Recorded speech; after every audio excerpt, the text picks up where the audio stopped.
Lauren Hayes was about to leave the cafe, another failed blind date, another wasted evening, when three identical blonde girls in red sweaters appeared at her empty table. "Are you Lauren?" they asked in unison. "Our daddy's sorry he's late." What happened next would shatter every wall she'd built around her heart. This is the story of how three brave little girls orchestrated the most unconventional first date in history, proving that sometimes the best love stories don't start with romance.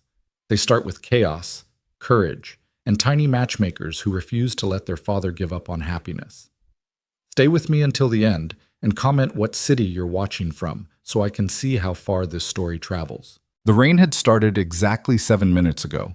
Lauren knew because she'd been checking her phone obsessively, watching the time tick past 8 o'clock, then 8:15, now approaching 8:30. Each minute felt like a small betrayal, a tiny confirmation of what she'd suspected all along. This was a mistake. Rosewood Cafe sat on the corner of Maple and 3rd, the kind of place that tried too hard to be charming with its Edison bulbs and reclaimed wood tables. Through the large front windows, Lauren could see couples leaning close over candlelit tables, their faces soft with intimacy and promise. She felt like a fraud sitting alone, her carefully applied makeup and the new navy dress she'd agonized over for an hour, now seeming like props in a play where she was the only actor who'd shown up. The waitress, a girl who couldn't have been older than 22, with kind eyes and a name tag that read Sophie, approached for the 3rd time, her smile professional but tinged with pity. "Can I get you anything while you wait?" Sophie asked, her voice carefully neutral. Lauren's laugh came out more bitter than she intended. "Just the check for the water, I think. It's pretty clear he's not coming." "I'm so sorry," Sophie said, and the genuine sympathy in her voice somehow made it worse. "The coffee's on the house, the least I can do." "Thanks," Lauren managed, forcing a smile that felt like it might crack her face. "That's kind of you." As Sophie walked away, Lauren pulled out her phone again, her thumb hovering over the conversation with her best friend Maya. She could already imagine the text she'd send, another no-show. "I'm done with this. Dating apps are officially dead to me." Maya would respond with outrage and emojis, would offer to come over with wine and ice cream, would tell her that she deserved better. And she'd be right. Lauren did deserve better. She deserved someone who showed up, literally and figuratively. The problem was, after 3 years of failed first dates, ghosting, and men who seemed perfectly fine until they learned about her medical history, Lauren was starting to wonder if better existed for someone like her. Maybe she was meant to be alone. Maybe that wall she'd built around her heart, brick by careful brick, after her ex-fiancé had shattered her with 4 words, "This isn't what I signed up for." Maybe that wall was there for a reason. She was gathering her coat, preparing to make the walk of shame past all those happy couples, when she heard them. Small voices, giggling, the shuffle of shoes that were probably a size too big. "That's her! That's definitely her!" "Are you sure? What if it's not?" "It has to be. Daddy said she'd be wearing blue and sitting alone." Lauren froze, her coat halfway on, and slowly turned toward the source of the whispers. 3 little girls stood about 10 feet away, partially hidden behind a decorative column near the cafe's entrance. They couldn't have been more than 6 or 7 years old, and they were absolutely identical. Same blonde curls that fell past their shoulders, same bright blue eyes, same red cable-knit sweaters over white turtlenecks, same nervous energy radiating from their small frames. Triplets. They had to be triplets. And they were staring directly at her. Before Lauren could process what was happening, the tallest of the 3, though tallest was relative when the difference was maybe half an inch, stepped forward with the kind of determined courage that only children possess. The other 2 followed, flanking her like tiny soldiers going into battle. "Excuse me," the leader said, her voice clear and surprisingly confident as they approached Lauren's table. "Are you Lauren? Lauren Hayes?" The question hung in the air, absurd and impossible. Lauren's mouth opened, but no words came out. She looked around the cafe, half expecting to find cameras, a production crew, someone who could explain why 3 unaccompanied children were approaching her table and saying her full name. Lauren finally managed. "Yes, I'm Lauren, but who are you?" The 3 girls exchanged glances, some silent communication passing between them. Then they all spoke at once. "We're Aria, and Nora, and I'm Lila." And we're your date's daughters, they finished in unison, their voices blending into one. Lauren felt the world tilt slightly. My dates? What? The girl who'd introduced herself as Arya, the one with a small constellation of freckles across her nose that helped distinguish her from her sisters, took another step closer. Our daddy's name is Evan Grant. You were supposed to meet him here tonight for a blind date. But he's not coming, Nora added quickly, wringing her small hands. She had a tiny scar above her left eyebrow, barely noticeable unless you were looking for it. I mean, he is coming. He's just late. Really late, Lila confirmed. She was the one with slightly shorter hair than her sisters, cut just above her shoulders. He was so nervous he changed his shirt like 7 times. Lauren's brain struggled to catch up with this information. Your dad, Evan, sent you here to tell me he's running late? No, all 3 girls said together with the emphatic horror of children who'd been caught in mischief. Arya straightened her shoulders. He doesn't know we're here. He thinks we're at home with Mrs. Patterson, our babysitter, but we snuck out the back door while she was on the phone. You what? Lauren's voice came out louder than she intended, causing a few nearby diners to glance their way. She lowered her voice to an urgent whisper. Does anyone know where you are? Does your father know? Does this Mrs. Patterson person know? The girls shook their heads in unison, looking remarkably unconcerned about the fact that they'd just confessed to running away from their babysitter. We left a note, Nora offered helpfully. Well, Lila drew a picture. Same thing. It's not the same thing, Lauren said, her mind racing through the implications of this situation. 3 unaccompanied minors, a babysitter who probably had no idea they were gone, a father who was apparently on his way to a date, unaware that his daughters had staged some kind of intervention. We need to call your dad, right now. Where's your phone? We don't have phones, Arya said matter-of-factly. We're 7. 7? Lauren repeated faintly. Of course you are. But we know Daddy's number, Lila piped up. Want us to tell you? Yes, please. That would be... But we don't want you to call him yet, Arya interrupted, and there was something in her expression, a mixture of desperation and determination, that made Lauren pause. Please, just... Can we sit down for 5 minutes? We came all this way. Sophie, the waitress, appeared at the table, her eyes wide. Lauren, is everything okay? Are these kids with you? Lauren looked at the 3 hopeful faces staring up at her, at the matching red sweaters and the slight trembling in their small hands that suggested they weren't quite as brave as they were pretending to be. Every rational part of her brain was screaming to call their father immediately, to get these children back to safety, to extricate herself from whatever complicated situation she'd somehow stumbled into. But there was something else, too. Something in the way they looked at her, not with the typical shyness of children meeting a stranger, but with a kind of urgent hope that felt oddly familiar. She'd seen that expression before, in her mirror, in the months after her engagement ended. It was the look of someone who needed something to work out so badly that they were willing to take a crazy risk.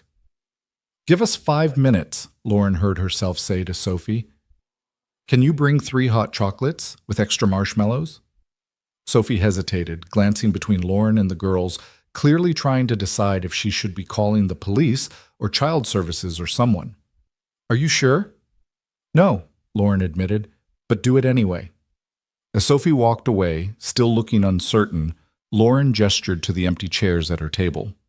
Okay, 5 minutes. You 3 sit down and tell me exactly what's going on. And it better be the truth. The girls scrambled into the chairs with barely contained excitement, Arya and Nora on one side, Lila on the other. Up close, Lauren could see more of their individual differences. Nora's glasses had a slight smudge on the left lens. Arya's sweater had a loose thread at the collar. Lila had a Band-Aid wrapped around her right index finger with what looked like a hand-drawn smiley face on it. Okay, Arya began, clearly the designated spokesperson. So our daddy has been really sad. Not like crying sad, Nora clarified quickly. Just quiet sad. The kind where he smiles but his eyes don't. Lauren's chest tightened unexpectedly. She knew that kind of sad. She knew it intimately. Our mom left when we were babies, Lila added, her voice matter-of-fact in the way children spoke about painful truths they'd grown up with. She wanted to be an actress in California. Daddy says she chose her dream, and he chose us. And we love Daddy so much, Arya continued, her voice becoming more passionate. He's the best dad ever. He makes us pancakes every Sunday, even though he always burns them a little bit. He lets us paint our nails rainbow colors. He reads us 3 stories every night instead of just 1 because we all want different ones. He built us a treehouse in the backyard with a password to get in. He's never missed a single dance recital or school play, ever. Even when he had that really bad flu, Nora interjected. He came anyway and sat in the back wearing a mask. But he's lonely, Lila said softly, and suddenly all 3 girls looked impossibly small and sad. We hear him sometimes, late at night, after he thinks we're asleep. He just sits in the kitchen in the dark, not doing anything, just sitting. Lauren felt something crack inside her chest. She wanted to speak, to say something comforting, but her throat had tightened. Arya leaned forward, her blue eyes intense and earnest. He tried dating before, lots of times, but something always goes wrong. Like, one lady was really nice until she found out there were 3 of us, and then she said that was too much responsibility. Another one kept trying to change everything about us. She said our hair was too wild and our clothes didn't match right. Daddy stopped seeing her after she made Nora cry. She said I was too loud, Nora whispered, her eyes downcast. But Daddy said I was perfect exactly how I am. Then tonight, Arya continued, he had this date with you. He's been nervous about it all week. Mrs. Patterson helped him pick out his clothes. He practiced what he was going to say in the mirror. We heard him. What did he say? Lauren asked, surprising herself with the question. Lila giggled slightly. He said, "Hi, I'm Evan, and I'm a single father of triplets who burns pancakes and knows all the words to Frozen. Please don't run away." Despite everything, the strangeness of the situation, the alarm bells still ringing in her head, Lauren found herself smiling. That's actually kind of charming. Right? Arya said enthusiastically. That's what we thought. But then tonight, right before he was supposed to leave, we saw him just standing in the hallway, staring at his car keys. He looked so scared, and we realized, what if he doesn't go? What if he gives up? So we made a plan, Nora continued. We'd come here first, we'd meet you, we'd make sure you were nice, and if you were, we'd tell you to please give Daddy a chance. Even if he's late, Lila added, even if he's nervous and says weird things, because he's really, really good. He's the best person we know. Sophie returned with 3 hot chocolates, setting them down carefully. The girls looked at the drinks with wide eyes, but didn't immediately reach for them, as if they were too nervous to break their focus. Your 5 minutes is almost up, Sophie said quietly to Lauren, her expression still concerned. Should I call someone? Lauren looked at the 3 girls, these tiny humans who'd orchestrated what was possibly the most bizarre and touching gesture she'd ever encountered. They'd snuck away from their babysitter, found their way to this cafe, and were now sitting across from her with their hearts laid bare, pleading for their father's happiness. Not yet, Lauren said. Then to the girls. Okay, I need to know. How did you get here? Please tell me you didn't walk. The girls exchanged guilty looks. We maybe borrowed Mrs. Patterson's Uber account, Arya admitted. She left her phone on the kitchen counter. We know her password because she always uses her cat's name. Muffin Top, Lila added helpfully. The cat's name is Muffin Top. Lauren dropped her head into her hands. Oh my God, you 3 just confessed to identity theft. We left money, Nora said quickly, pulling a crumpled $5 bill from her pocket. For the Uber driver. Is that enough? Probably not, Lauren said, then sighed deeply. Okay, here's what's going to happen. First, you're going to give me your dad's phone number, and I'm going to call him right now. Second, you're going to drink those hot chocolates. Third, wait! Arya grabbed Lauren's hand across the table, her grip surprisingly strong for such a small person. Please, can you please tell us if you're going to give Daddy a chance? Because if you're not, if you're just going to leave and not answer his calls and ghost him like the last lady did, then maybe you should just go now. We don't want him to get hurt again. The raw protectiveness in her voice hit Lauren like a physical blow. These children, barely 7 years old, had already learned to guard their father's heart. They'd watched him get hurt enough times that they felt the need to intervene, to screen his dates, to try and save him from disappointment. Lauren thought about her own walls, the ones she'd built so carefully. She thought about all the dates she'd turned down, all the times she'd left early or not shown up at all the ways she'd protected herself from potential pain. She'd thought she was being smart, being careful. But looking at these three girls, she suddenly saw herself from the outside, saw how that same self-protection could look like rejection to someone else, could add to someone else's pile of hurts. "I'll stay," Lauren heard herself say. "I'll meet your dad. I'll give him a chance." The transformation was immediate. All three girls lit up like someone had turned on a switch inside them, their faces blooming into identical, brilliant smiles. "Really?" Lila breathed. "Really?" Lauren confirmed. "But first we're calling him. Right now. Because he's probably losing his mind, and your poor babysitter is probably having a heart attack." Arya rattled off the phone number, which Lauren quickly dialed. The phone rang once, twice, and then, "Hello?"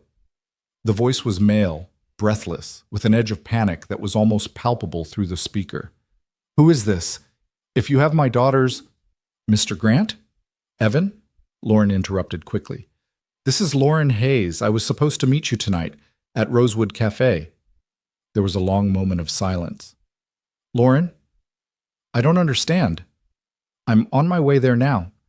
I'm so sorry I'm late. There was an accident on the highway and traffic was— Wait, why are you calling me? How did you get this number?" "Well," Lauren said, looking at the three anxious faces watching her, "that's an interesting question. Your daughters are here with me."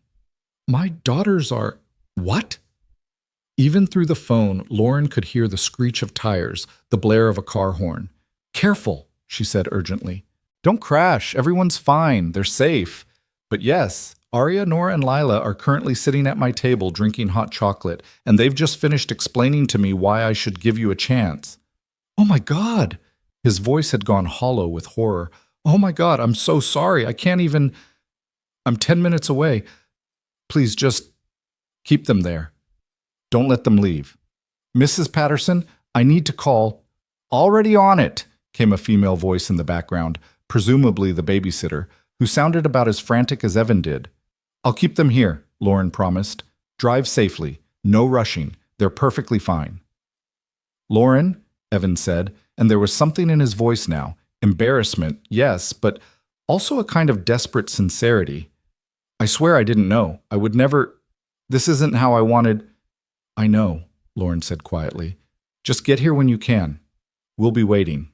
She ended the call and looked at the three girls, who were now trying very hard to look innocent while simultaneously looking terrified. "Are we in trouble?" Nora whispered. "Oh, you're definitely in trouble," Lauren said. "But not with me. With me, you're just— Well, honestly, I'm not sure what you are.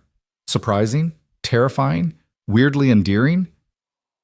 "We're matchmakers," Lila said proudly. "Like in the movies." "Matchmakers usually don't commit crimes," Lauren pointed out. "But okay, since we have about 10 minutes before your dad gets here and probably grounds you until you're 30, how about you tell me more about him? The truth this time. What's he really like?" The girls needed no more encouragement. They launched into a rapid-fire description of their father, how he sang terrible off-key versions of Disney songs in the car, how he let them help cook dinner even though it always took twice as long and made twice as much mess, how he'd learned to braid hair from YouTube videos, how he came to every single parent-teacher conference and took notes like he was in college, how he cried at the end of sad movies but tried to hide it. "He works really hard," Arya said more seriously. "He's an architect. He designs buildings. Sometimes he works late at night after we go to bed, because he has to do it when we're sleeping so he can spend time with us when we're awake. He makes breakfast every single morning," Nora added, "even when he's really tired, and he always asks us about our dreams from the night before." "And he never makes us feel like we're too much," Lila said softly. "Some people, when they find out there are three of us, they get this look on their face, like they're doing math in their head and deciding it's too much. But Daddy never makes us feel like that. He says we're his three favorite people in the whole universe, and there's no such thing as too much love." Lauren's eyes stung. She blinked rapidly, trying to maintain her composure. "He sounds pretty special." "He is," all three girls said together. Through the cafe window, Lauren saw a figure running, actually sprinting, down the sidewalk through the rain. He was tall, his tie flying behind him like a flag, his dress shirt already soaked through. Even from a distance, she could see the panic and determination in his movements. "I think that's your dad," Lauren said. The girls whipped around to look, then immediately scrambled out of their chairs. Arya grabbed Lauren's hand again, squeezing tight. "Remember," she said urgently, "you promised. You're going to give him a chance." "I promised," Lauren confirmed. The cafe door burst open with enough force to make the bell jingle violently. Evan Grant stood in the doorway, dripping wet, his hair plastered to his forehead, his chest heaving like he'd just run a marathon. His eyes, which were the same bright blue as his daughter's, swept the cafe wildly until they landed on the table where Lauren sat with his 3 girls. For a moment, nobody moved. The entire cafe had gone silent, all eyes on the dramatic entrance. Then Evan was moving again, rushing toward them with a mixture of relief and absolute mortification written across his face. He was handsome, Lauren noticed distantly, tall and broad-shouldered, with strong features softened by obvious exhaustion and current panic. There was gray threading through his dark hair at the temples, and lines around his eyes that suggested he smiled often, even if he'd been sad lately. "Girls," he said, his voice shaking as he reached the table. "What did you do? What were you thinking?" The triplets had the grace to look somewhat ashamed now, faced with their father's clear distress. "We just wanted to help," Arya said in a small voice. "Help?" Evan ran his hands through his wet hair, making it stand up at odd angles. "You snuck out of the house. You took an Uber without permission. You approached a stranger." "She's not a stranger," Lila interrupted. "She's Lauren, your date." Evan's eyes finally moved to Lauren, and the expression on his face was so utterly apologetic that she almost laughed. "Lauren," he said, "I am so incredibly sorry. I cannot even begin to express how sorry I am. This is not, obviously this is not. I swear I had no idea they were planning." "Breathe," Lauren said gently. "It's okay." "It's not okay," Evan said emphatically. "Nothing about this is okay. My children they basically ambushed you. They probably scared you half to death. You probably think I'm the worst parent in the world, and you'd be completely justified. Actually," Lauren interrupted, "I think you're probably a pretty great parent." That stopped him mid-panic. "What?" "Your daughters love you very much," Lauren said simply. "That much is obvious. They also clearly feel very secure in your love for them, or they wouldn't have felt confident enough to pull off this little stunt. Kids who aren't sure of their parents' affection don't take risks like this." Evan stared at her, water dripping from his clothes onto the cafe floor, his expression somewhere between disbelief and desperate hope. "So," Lauren continued, surprising herself with her own calm, "here's what I'm thinking. You clearly need to get these 3 home and have a serious conversation about boundaries and safety. Mrs. Patterson is probably still freaking out, and you're soaking wet and need dry clothes." "Right," Evan said, his shoulders slumping. "Of course. You're absolutely right. Again, I'm so sorry for ruining your evening. If you want to just forget this whole thing ever happened, I completely understand." "I'm not finished," Lauren said. "I was going to suggest that maybe, after you get the girls settled and have that conversation, you could call me. Maybe we could try this again. Properly this time." The cafe seemed to hold its breath. Evan's eyes widened. "You... what?" "I'm saying yes to a second first date," Lauren clarified. "If you're still interested, that is. Though I should warn you, I have very high standards now. Your daughter set quite a bar for elaborate romantic gestures." The triplets erupted in squeals of delight, bouncing in their seats. "We did it!" Lila shouted. "Mission accomplished." "Quiet," Evan said, but there was no real heat in it. He was staring at Lauren like she'd just announced she could fly. "You're serious? After this disaster, you actually want to—" "I'm serious," Lauren said, "though maybe next time fewer accomplices?" A laugh burst out of Evan, surprised and genuine and completely unguarded. It transformed his whole face, erasing years of stress and sadness in an instant. "I think I can arrange that," he said. "Though I should mention, these 3 come as a package deal. They're part of my life, a big part." "I know," Lauren said softly. looking at the three beaming faces. They made that very clear. What she didn't say, what she couldn't say yet, not to this stranger and his daughters in a crowded cafe, was that she understood now why these girls had taken such a risk. Their father deserved someone who would see past the complications, past the instant family, past the fears and the histories and the ways life had already hurt him. He deserved someone who would stay. And maybe, just maybe, Lauren was tired of running, tired of walls, tired of protecting herself so carefully that she never gave anyone a chance to prove they were worth the risk. "Call me," she said, standing and gathering her coat. "Tomorrow, when everyone's calmed down and dry." She pulled out her business card from her purse and handed it to Evan, whose fingers brushed hers as he took it, sending an unexpected spark of awareness through her. "I will," he promised. "I definitely will." As Lauren walked toward the door, Arya called out behind her, "Lauren?" She turned back. All three girls were standing now, holding hands, forming a small chain. They looked at her with identical expressions of hope and gratitude. "Thank you for staying," Arya said. Such simple words. But Lauren felt them settle into her chest, into all those cracked and guarded places she'd been protecting for so long. "Thank you for finding me," she replied. Outside, the rain had stopped, leaving the street washed clean and gleaming under the streetlights. Lauren walked to her car, her heels clicking on the wet pavement, and only when she was safely inside did she let herself feel the full weight of what had just happened. She'd gone to that cafe expecting nothing. Another disappointment, another confirmation that love wasn't for her, another brick in her wall. Instead, she'd been found by three tiny, determined girls who'd seen something in her that she'd stopped seeing in herself. The possibility of someone who could stay. Her phone buzzed with a text from Maya. "So? How bad was it?" Lauren typed back. "Actually, I think it might have been perfect. I'll explain later." Then she sat in her car for a long moment, watching through the cafe window as Evan wrapped his arms around his daughters, as they looked up at him with love and mischief and complete trust.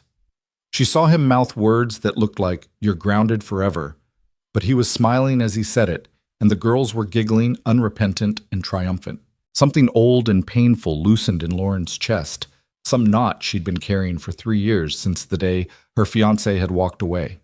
She'd thought that day had broken something fundamental in her, had proven that she wasn't enough, that her inability to guarantee children made her somehow deficient, incomplete. But watching this family through the window, this father and his 3 daughters who'd already been abandoned by one person who should have stayed, Lauren understood something new. Family wasn't about biology or guarantees or checking boxes on someone's list of requirements. Family was about who showed up, who stayed, who chose you every single day, even when it was hard. And for the first time in 3 years, Lauren thought maybe she could be that person. Maybe she already was. Her phone buzzed again. Not Maya this time, but an unknown number. "This is Evan. I got your card. The girls are currently writing you formal apology letters." Arya's idea. "I told them it would take at least 50 pages each to cover tonight's crimes. But really, I'm texting to say thank you. And to ask if Saturday works for you? There's a family-friendly restaurant I know, less chaos than tonight. Probably. No promises." Lauren smiled, her thumbs hovering over the keyboard. Then she typed, "Saturday sounds perfect. Though after tonight, I'm not sure anything could be more chaotic. Fair warning, I'm going to want to hear all the stories they didn't have time to tell me." The response came quickly. "There are approximately 1 million stories. I hope you have a lot of Saturdays available." "I might," Lauren typed back. "Let's start with one and see where it goes." She drove home through streets still wet with rain, past houses lit with warm yellow light, past lives being lived in ways both ordinary and extraordinary. And for the first time in longer than she could remember, Lauren Hayes felt something that scared and thrilled her in equal measure. She felt hopeful. Because sometimes love doesn't arrive in the way you expect. Sometimes it doesn't look like flowers and poetry and carefully orchestrated romance. Sometimes it arrives in the form of 3 7-year-old girls in red sweaters, armed with courage and hot chocolate, and an unshakable belief that their father deserves happiness. Sometimes love arrives as chaos, wrapped in determination, delivered by the smallest and bravest messengers you've ever met. And sometimes, if you're very lucky, you're smart enough to recognize it, to let down your walls, to take the risk, to stay.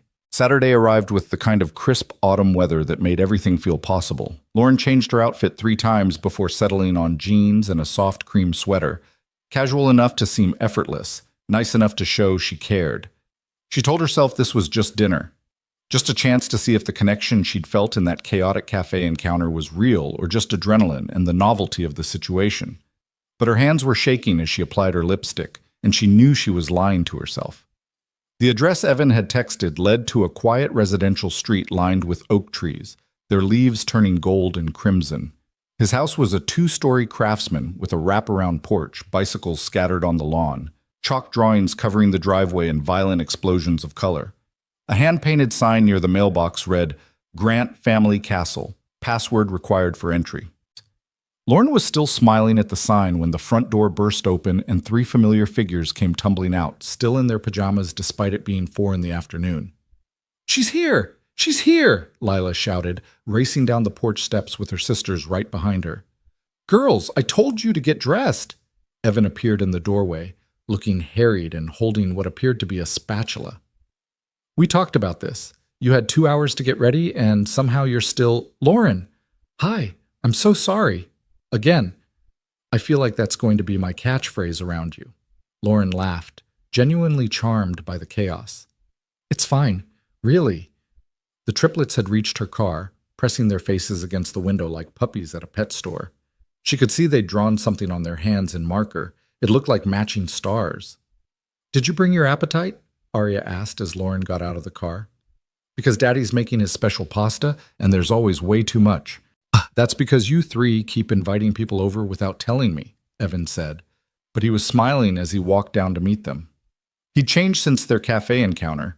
He wore dark jeans and a blue Henley that brought out his eyes, and his hair was still damp like he'd just showered. Last week, they invited their art teacher for breakfast. I had 15 minutes notice and 3 eggs. "Mrs. Chen loved it, though," Nora pointed out. "She said your scrambled eggs were the best she'd ever had." Mrs. Chen was being polite, Evan said. He'd reached Lauren now, and up close she could see the nervous energy in his expression, the way he kept shifting his weight from foot to foot. "So, full disclosure before you come inside, the house is a disaster. I tried to clean, but then Lila spilled an entire container of glitter in the living room. Don't ask why she had glitter. I've stopped asking why. And there's currently a blanket fort taking up most of the dining room that I've been forbidden to dismantle. If you want to suggest we go to an actual restaurant instead, I will completely understand." Lauren looked past him to the house, at the warm light spilling from the windows, at the obvious signs of life being lived loudly and fully.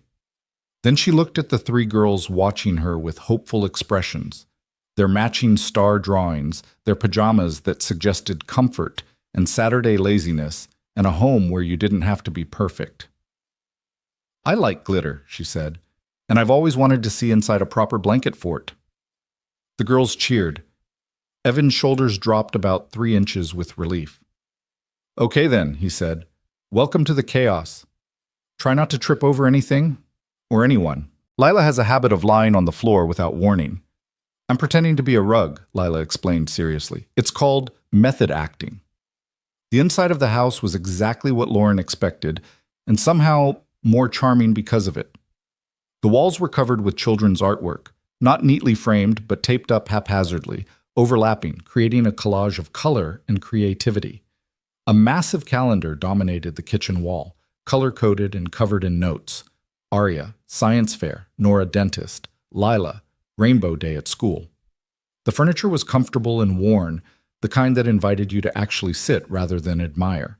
And yes, there was a truly impressive blanket fort constructed from what appeared to be every sheet and pillow in the house, spanning from the dining room into the hallway.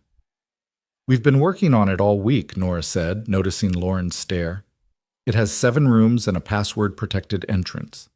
"The password is butterscotch," Arya whispered. "But don't tell anyone." "Your secret's safe with me," Lauren promised. Evan had returned to the kitchen, where something was bubbling on the stove. "I'm making carbonara," he called out. "Fair warning, I'm not actually Italian, I just watch a lot of cooking shows. If it's terrible, we have a pizza place on speed dial." Can I help?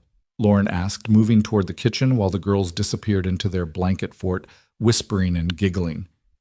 You're a guest, Evan protested. You're supposed to sit and be served and definitely not witness my cooking failures. I want to help, Lauren said firmly. Put me to work. Something shifted in Evan's expression, surprise, maybe, or relief. Okay, can you do salad? There's lettuce in the fridge, vegetables in the drawer, knives are in the block by the... I'll find them, Lauren said. They worked in comfortable silence for a few minutes, Lauren chopping tomatoes while Evan stirred pasta, their movements creating a kind of domestic rhythm. Through the doorway, she could hear the girls playing, their voices rising and falling in elaborate storytelling. So, Evan said finally, not looking at her, focusing intently on his pasta. I need to apologize again, properly this time. What the girls did, showing up at the cafe, approaching a stranger, it was dangerous and inappropriate, and I've had several serious conversations with them about boundaries and safety. They're grounded for a month, no TV, no tablets, extra chores. They don't seem very upset about it, Lauren observed. That's because they think it was worth it, Evan admitted. Which is its own problem. I can't have them thinking that breaking rules is okay if it turns out well in the end, but honestly, I'm struggling with the discipline thing because part of me is, he trailed off, stirring more vigorously than necessary. Part of you is what? Lauren prompted gently. Evan finally looked at her and there was something raw in his expression. Part of me is grateful, which is terrible parenting, I know, but they did something reckless and it brought you here. And now you're in my kitchen making salad and laughing at my blanket fort, and I keep thinking this is some kind of dream I'm going to wake up from. Lauren's hands stilled on the cutting board. Why would you think that? Because this doesn't happen to me, Evan said simply. Women don't stay. Not when they find out about the girls, about the ex-wife who left, about the fact that I'm basically three people's entire world, and there's not a lot of room left over. I've been on exactly 12 dates in the last 2 years, and 11 of them ended with some version of this is too much, or I'm not ready for instant family, or my personal favorite, you're a great guy but I signed up for a boyfriend, not 3 kids. The bitterness in his voice was carefully controlled, but Lauren heard it anyway. She set down her knife and turned to face him fully. What about the 12th date? She asked. Evan managed a small smile. That one ended with 3 little girls showing up uninvited and somehow convincing a stranger to give me another chance. Still not sure how that worked. They're very persuasive, Lauren said. And for the record, I didn't say yes because they guilted me into it. I said yes because... She paused, trying to find the right words. Through the doorway, she could see Lila's feet sticking out of the blanket fort, waggling in the air. She could smell garlic and butter and something sweet baking in the oven. She could feel the warmth of this house, the love that was so obvious in every chaotic detail. I said yes because they told me you deserved someone who stays, Lauren continued quietly. And I realized I've spent 3 years running from anything that might hurt me again. I've built these walls and hidden behind them and told myself I was being smart, being careful. But your daughters reminded me that careful isn't always the same as living. Evan had stopped stirring entirely now, his full attention on her. What happened 3 years ago? He asked softly. Lauren took a breath. She'd known this conversation would come eventually, but she hadn't expected it to happen so soon, in a kitchen that smelled like garlic and hope. I was engaged, she said. His name was David. We'd been together for 4 years, engaged for 6 months. We were planning this huge wedding, had picked out a venue, sent save the dates, and then I went to the doctor for what I thought was a routine checkup, and found out I have a condition that makes it very unlikely I'll ever be able to have biological children. Not impossible, but the odds aren't good. Evan's expression had gone very still, very focused. I told David that same night, Lauren continued. I thought he'd be supportive, that we'd figure it out together. There are options, right? Adoption, IVF, surrogacy. But he just looked at me and said, this isn't what I signed up for. Like I was a subscription service he wanted to cancel. He left 3 days later, took his stuff while I was at work so he wouldn't have to see me again. Lauren, Evan said, and there was such anger in his voice that she looked up, surprised. His jaw was tight, his hands gripping the counter. That man was an idiot. Maybe, Lauren said, Or maybe he was just honest about what he wanted. No, Evan said firmly. He was an idiot, because family isn't about biology. Family is about who shows up, who stays, who chooses you every single day, even when it's hard. My ex-wife gave birth to 3 beautiful girls and then walked away when they were 6 months old. She shares their DNA, but she's not their mother. Not in any way that matters. His voice had risen slightly, and suddenly 3 small faces appeared in the doorway of the blanket fort, curious and concerned. "Daddy," Arya asked, "are you okay?" Evan immediately softened, his whole body language shifting. "I'm fine, sweetheart, just having a grown-up conversation. How's the fort?" "We've added a room for Lauren," Nora announced. "If she wants one. It has a window and everything." "A window?" Lauren asked, grateful for the interruption, for the chance to blink back the tears that had started forming. "A hole in the blanket," Lila clarified, "but we're calling it a window because it sounds better." "I'd love to see it," Lauren said. "After dinner?" "After dinner," the girls agreed, then disappeared back into their fort. Evan turned back to the stove, his movements careful and controlled. "I'm sorry," he said quietly. "I shouldn't have raised my voice. The idea that someone made you feel like you weren't enough because of something you can't control, it makes me angry." "Join the club," Lauren said, trying for lightness. "I've been angry about it for 3 years." "Are you still angry?" Evan asked, glancing at her. Lauren considered the question. "More sad than angry now. Sad about the time I lost, about the walls I built, about all the chances I didn't take because I was so sure everyone would leave eventually anyway." Evan was quiet for a moment, stirring pasta, his expression thoughtful. Then he said, "Can I tell you something about my ex-wife?" "If you want to," Lauren said. "Her name is Melissa," Evan began.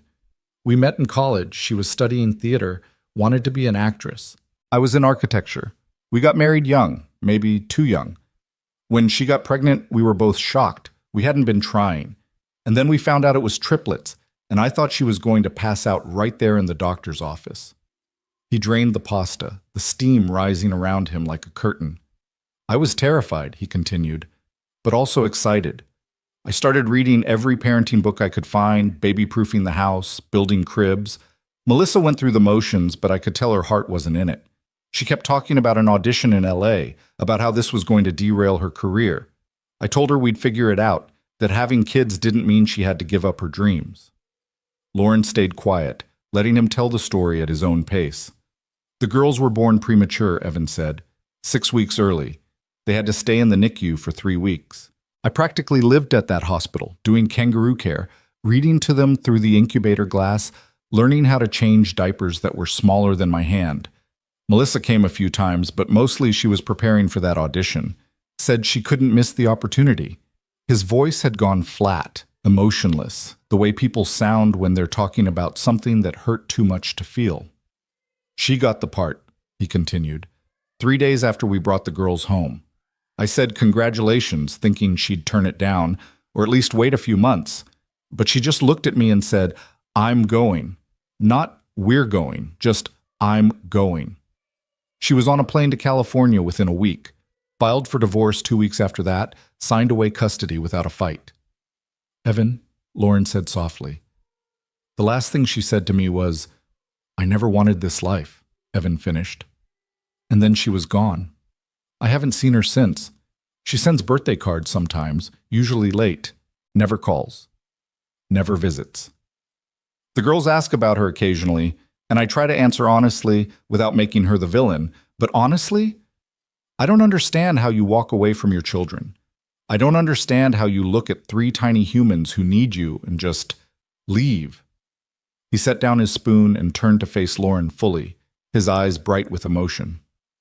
"So when you tell me someone made you feel like you weren't enough because you might not be able to have biological children, I need you to understand something," he said intensely. "Those 3 girls in that blanket fort? They're the best thing that ever happened to me. Every exhausting, chaotic, beautiful moment of being their father is worth it. And if someone can't see that family isn't about DNA, if they need some biological guarantee before they can commit to loving someone, then they don't deserve you. They don't deserve any of this." Lauren's eyes were definitely wet now, tears sliding down her cheeks before she could stop them. She wiped them away quickly, but Evan saw. "I'm sorry," he said immediately. "I'm making you cry. That's not... I didn't mean to..." "They're good tears," Lauren interrupted. "I promise. It's just been a long time since someone said anything like that to me. Since someone understood." They stood in the kitchen, two people who'd been left behind by people who should have stayed, and something passed between them. A recognition, an understanding, a tentative hope that maybe they'd found someone who got it. "Daddy," Arya's voice called from the fort, "is dinner almost ready? We're starving in here." "You're always starving," Evan called back, but he was smiling. He lowered his voice and said to Lauren, "Fair warning, dinner with 3 7-year-olds is chaos. They'll talk with their mouths full, fight over who gets the biggest portion, probably spill at least one drink. If you want to run now, I'll understand." "I'm not running," Lauren said firmly. "I'm staying for dinner, and the blanket fort tour and whatever else this evening brings. Even if it brings glitter? Because I still haven't found where all the glitter came from, and I have a theory it might reproduce on its own." Lauren laughed genuinely and fully, and watched Evan's face light up at the sound. "Even the glitter," she promised. Dinner was exactly as chaotic as advertised. They ate at the kitchen table because the dining room was occupied by the fort, and within minutes there was pasta sauce on 3 faces, 2 spilled glasses of milk, Lila and Nora, both within 10 seconds of each other, and a heated debate about whether dolphins or sharks would win in a fight. "Dolphins," Arya insisted. "They're smarter, and they work in teams." "But sharks have better teeth," Nora countered, "and they're bigger." "Size isn't everything," Lila announced with the authority of someone CEO who'd clearly heard this phrase somewhere. "Daddy's always saying that, right, Daddy?" "I say a lot of things," Evan replied diplomatically. "Mostly things like, use your napkin and chew with your mouth closed." "What do you think, Lauren?" Arya asked. "Dolphins or sharks?" All 3 girls stopped eating, waiting for her answer with the intense interest usually reserved for matters of national importance. "Well," Lauren said carefully, "I think dolphins are incredible creatures with complex social structures and problem-solving abilities. But I also think sharks are perfectly adapted predators that have survived basically unchanged for millions of years. So maybe the real question is, why do they have to fight? Maybe they can both be amazing in their own ways." The girls considered this. "That's a very diplomatic answer," Evan murmured, impressed. "I'm a lawyer," Lauren whispered back. "Diplomacy is kind of my thing." "You're a lawyer?" Arya asked, her eyes going wide. "Like on TV, do you yell objection and stuff?" "Sometimes," Lauren admitted, "though it's usually less dramatic than TV makes it look. A lot of paperwork and meetings." "What kind of law?" Evan asked, genuinely curious. "Family law," Lauren said. "Mostly custody cases, adoption, some divorce work. I help families navigate complicated situations and hopefully come out better on the other side." Something flickered across Evan's face. Surprise, maybe, or recognition of some cosmic irony. "That must be hard," he said quietly. "Seeing families fall apart." "Sometimes," Lauren agreed, "but I also get to see them come together. I helped finalize 3 adoptions last month. Got to watch 3 kids who'd been in foster care for years finally become permanent parts of their families. That makes the hard cases worth it." "Do you like kids?" Lila asked bluntly. "Because some grown-ups say they like kids, but then they don't actually want to be around kids." "Lila," Evan said warningly. "It's a fair question," Lauren said. She looked at the 3 girls, their faces smudged with sauce and hope. "Honestly, I love kids. I always have. That's why I do the work I do. I wanted children of my own, but that might not happen the traditional way. But there are a lot of ways to be part of kids' lives, to make a difference. So yes, I like kids. Very much." The girls exchanged one of their silent triplet communications, something passing between them that only they understood. "Good," Nora said finally. "Because we like you too." "Even though you made us write those apology letters," Lila added. "Especially because of that," Arya corrected. "It means she thinks we should be responsible for our actions. Daddy says that's important." After dinner, while Evan cleared dishes despite Lauren's offers to help, the girls grabbed her hands and pulled her toward the blanket fort. You have to crouch down for the entrance, Arya instructed, and remember the password. Butterscotch, Lauren whispered. Access granted, all three girls chorused. Inside the fort was better than Lauren could have imagined, a genuine engineering marvel of sheets, blankets, and what appeared to be a significant portion of Evan's book collection serving as structural support. Strings of battery-powered fairy lights created a warm glow. Pillows were scattered everywhere. And in one corner, there was indeed a room marked with a hand-drawn sign that said, Lauren's room, with hearts around the letters. We weren't sure if you'd come back, Nora said softly, sitting cross-legged on a pillow. After the cafe. We thought maybe we scared you away. You did kind of terrify me, Lauren admitted, settling into what was apparently her designated space. But in a good way, you reminded me that sometimes the scary things are worth it. Are you going to keep dating our dad? Lila asked with characteristic directness. Lila, Arya hissed, you can't just ask that. Why not? Grown-ups always tell us to be honest. Lauren considered how to answer. These children had already been abandoned by one mother figure. They didn't need empty promises or careful evasions. They needed the truth, as much as she could give them. I like your dad, Lauren said carefully. I like him a lot. But dating is complicated, and I can't promise anything about the future because nobody can. What I can promise is that I'll always be honest with you, and with him. And if things don't work out, it won't be because of you three. You're pretty wonderful, actually. Really? Nora asked hopefully. Really, Lauren confirmed. You're brave and creative, and you love your dad so much that you staged an elaborate intervention. That's remarkable. Mrs. Patterson says we're precocious, Arya offered. Is that the same as remarkable? It's in the same neighborhood, Lauren said, smiling.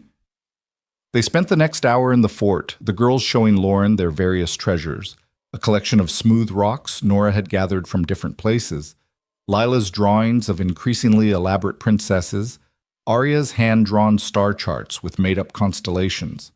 They told her stories about school, about their friends, about the time Evan tried to install a zip line in the backyard and nearly ended up in the emergency room. He's not very good at building things, Arya confided, which is funny because he designs buildings for his job. There's a difference between drawing buildings and building buildings, came Evan's voice from outside the fort. And I was only mostly going to the emergency room. It was fine. You fell 12 feet into the azalea bushes, Nora called back. Mrs. Patterson had to pull branches out of your hair for like an hour. Worth it, Evan said. Almost had it working too. Lauren laughed, imagining this serious architect tumbling into landscaping, and felt something warm and unfamiliar spreading through her chest. Contentment, maybe. Or belonging.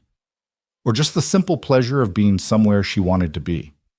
When she finally emerged from the fort, she found Evan on the couch, laptop open, but clearly not working, just waiting.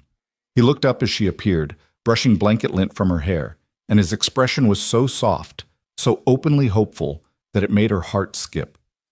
They didn't interrogate you too badly? He asked. Nothing I couldn't handle, Lauren assured him. Though I should mention they have questions about our potential future that I diplomatically deflected. Evan groaned, dropping his head back against the couch. I'm sorry. They're not exactly subtle. They're protective, Lauren said, sitting down beside him, close enough to feel his warmth, far enough to maintain some propriety. They don't want you to get hurt again. I understand that. What about you? Evan asked quietly.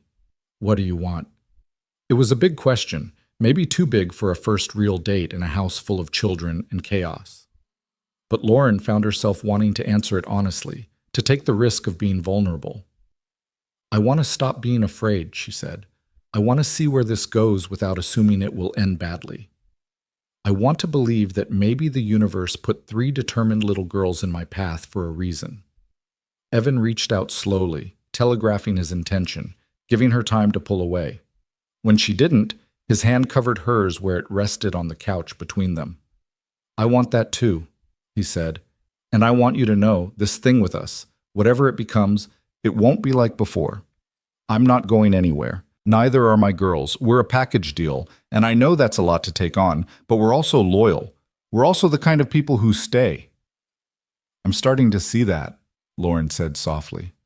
They sat like that for a long moment, hands linked, three giggling voices filtering from the blanket fort, the house settling around them with comfortable creaks and sighs. Can I ask you something? Evan said. Anything. Why did you really say yes to coming here tonight? Because I've been wondering if maybe you just felt obligated after everything with the girls. Lauren turned to look at him directly, making sure he could see the truth in her eyes.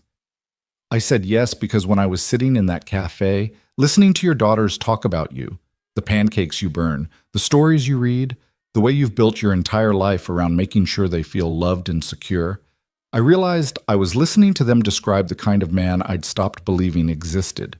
Someone who doesn't run when things get hard. Someone who understands that love is a choice you make every day, not just a feeling that shows up when it's convenient. Evan's grip on her hand tightened. And then when you came running in, Lauren continued, soaking wet and panicking and so clearly mortified, but also so obviously in love with those three girls, I thought, this is what it looks like when someone stays. This is what it looks like when someone chooses their family over and over again. And I wanted to know more about that. About you. Lauren, Evan said, and her name on his lips sounded like something precious. Before either of them could say anything else, three small bodies came tumbling out of the blanket fort in a cascade of giggling chaos. It's 8:30, Arya announced. Bedtime. You're reminding me? Evan asked incredulously. Usually I have to chase you around the house for an hour. We're being responsible, Nora said virtuously. So we get ungrounded faster. Nice try, Evan said. But you're still grounded for a month. Was worth a shot, Lila said philosophically.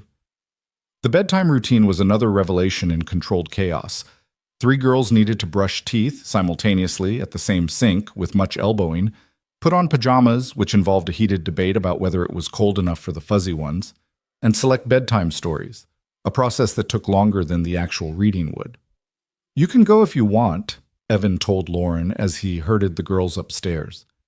I know this part isn't exactly exciting date material, but Lauren found herself following them up the stairs, curious about this final piece of their nightly ritual. The girls' room was exactly what she expected. 3 beds arranged in a triangle, walls painted a soft purple, more artwork taped everywhere, shelves overflowing with books and toys, and mysterious collections of things only 7-year-olds found valuable. The girls piled into a single bed, Arya's apparently, and looked at Lauren expectantly. Are you going to stay for stories? Lila asked. Lauren glanced at Evan, who shrugged with a small smile that said your choice. If that's okay, Lauren said. It's very okay, Nora confirmed, patting the empty space on the bed beside her. They read 3 books, The Paper Bag Princess, Roxaboxen, and Extra Yarn, with Evan doing voices and the girls correcting him when he got words wrong or skipped pages they'd memorized. Lauren watched from her spot, wedged between Nora and the headboard, and felt that unfamiliar warmth spreading again. When the stories were done and the lights were off except for a small nightlight shaped like a moon, the girls extracted promises of waffles for breakfast and kisses on foreheads. Evan tucked blankets with practiced efficiency, knowing exactly how tight each girl liked them. Good night, Lauren, 3 voices chorused as she moved toward the door. Good night, she replied. Thank you for sharing your fort with me. You can come back any time, Arya said sleepily. Your room will still be there. Downstairs, the house felt different in the quiet, larger somehow, but also more intimate. Evan locked the front door, checked windows, turned off lights with the automatic movements of routine.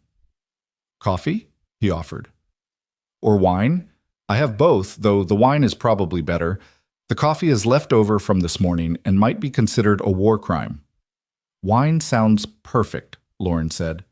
They ended up back on the couch with 2 glasses of red wine that was actually quite good, the blanket fort looming in their peripheral vision like a benevolent monument to childhood imagination. So, Evan said, how was your first Grant family dinner experience? On a scale of never coming back to surprisingly tolerable? Try actually wonderful, Lauren said. Your girls are amazing. You're amazing. This whole thing is chaotic, Evan supplied. I was going to say real, Lauren corrected. It's messy and loud and imperfect, but it's real. It's people loving each other and showing up and making it work. That's rare. Evan looked at her for a long moment, his expression unreadable in the dim light. Can I kiss you? He asked quietly. I've been wanting to since you showed up today, but I didn't want to presume, and the girls were always right there, and… Yes, Lauren interrupted.